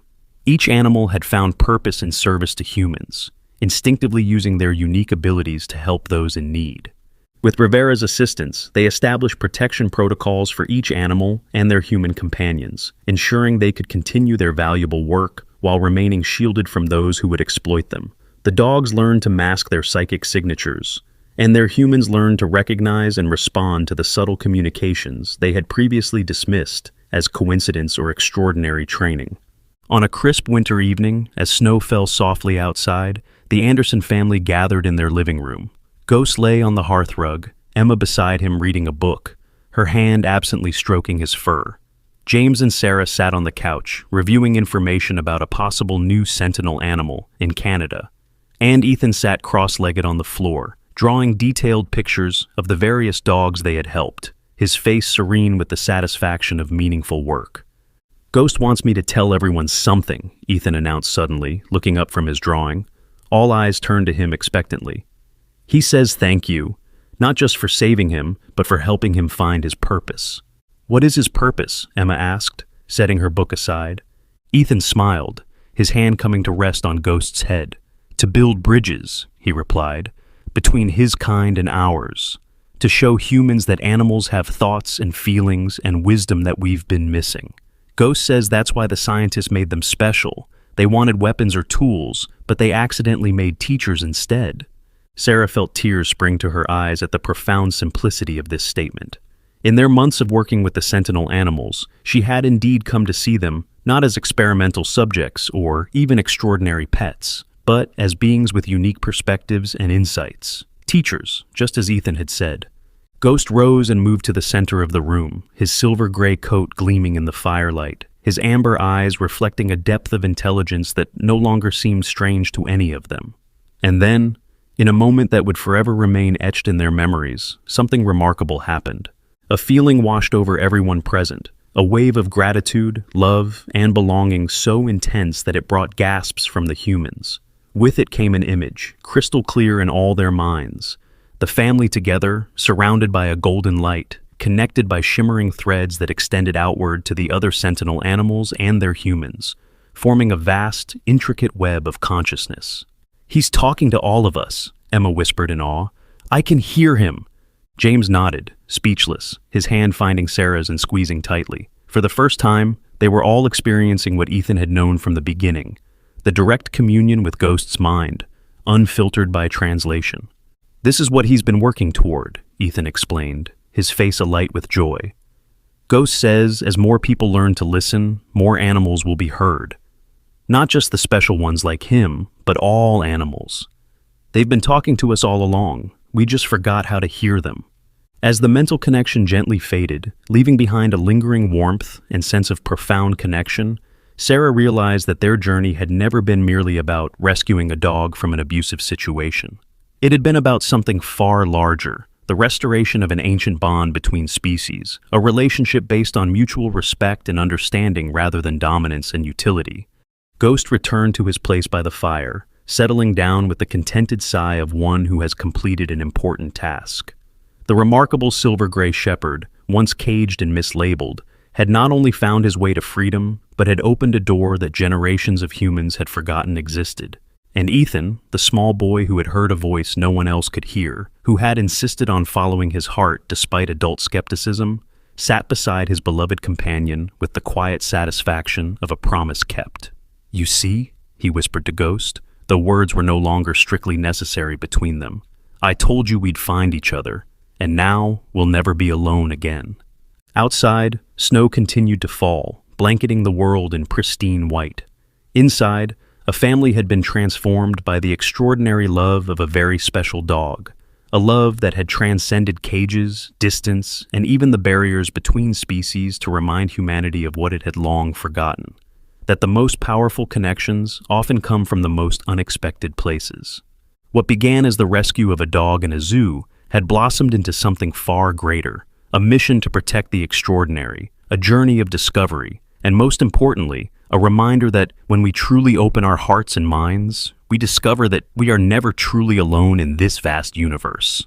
Like, share, and subscribe, and let us know in the comments where you're watching from. And if you have a special bond with your pet, tell us about it. Maybe your animal companion has been trying to tell you something all along.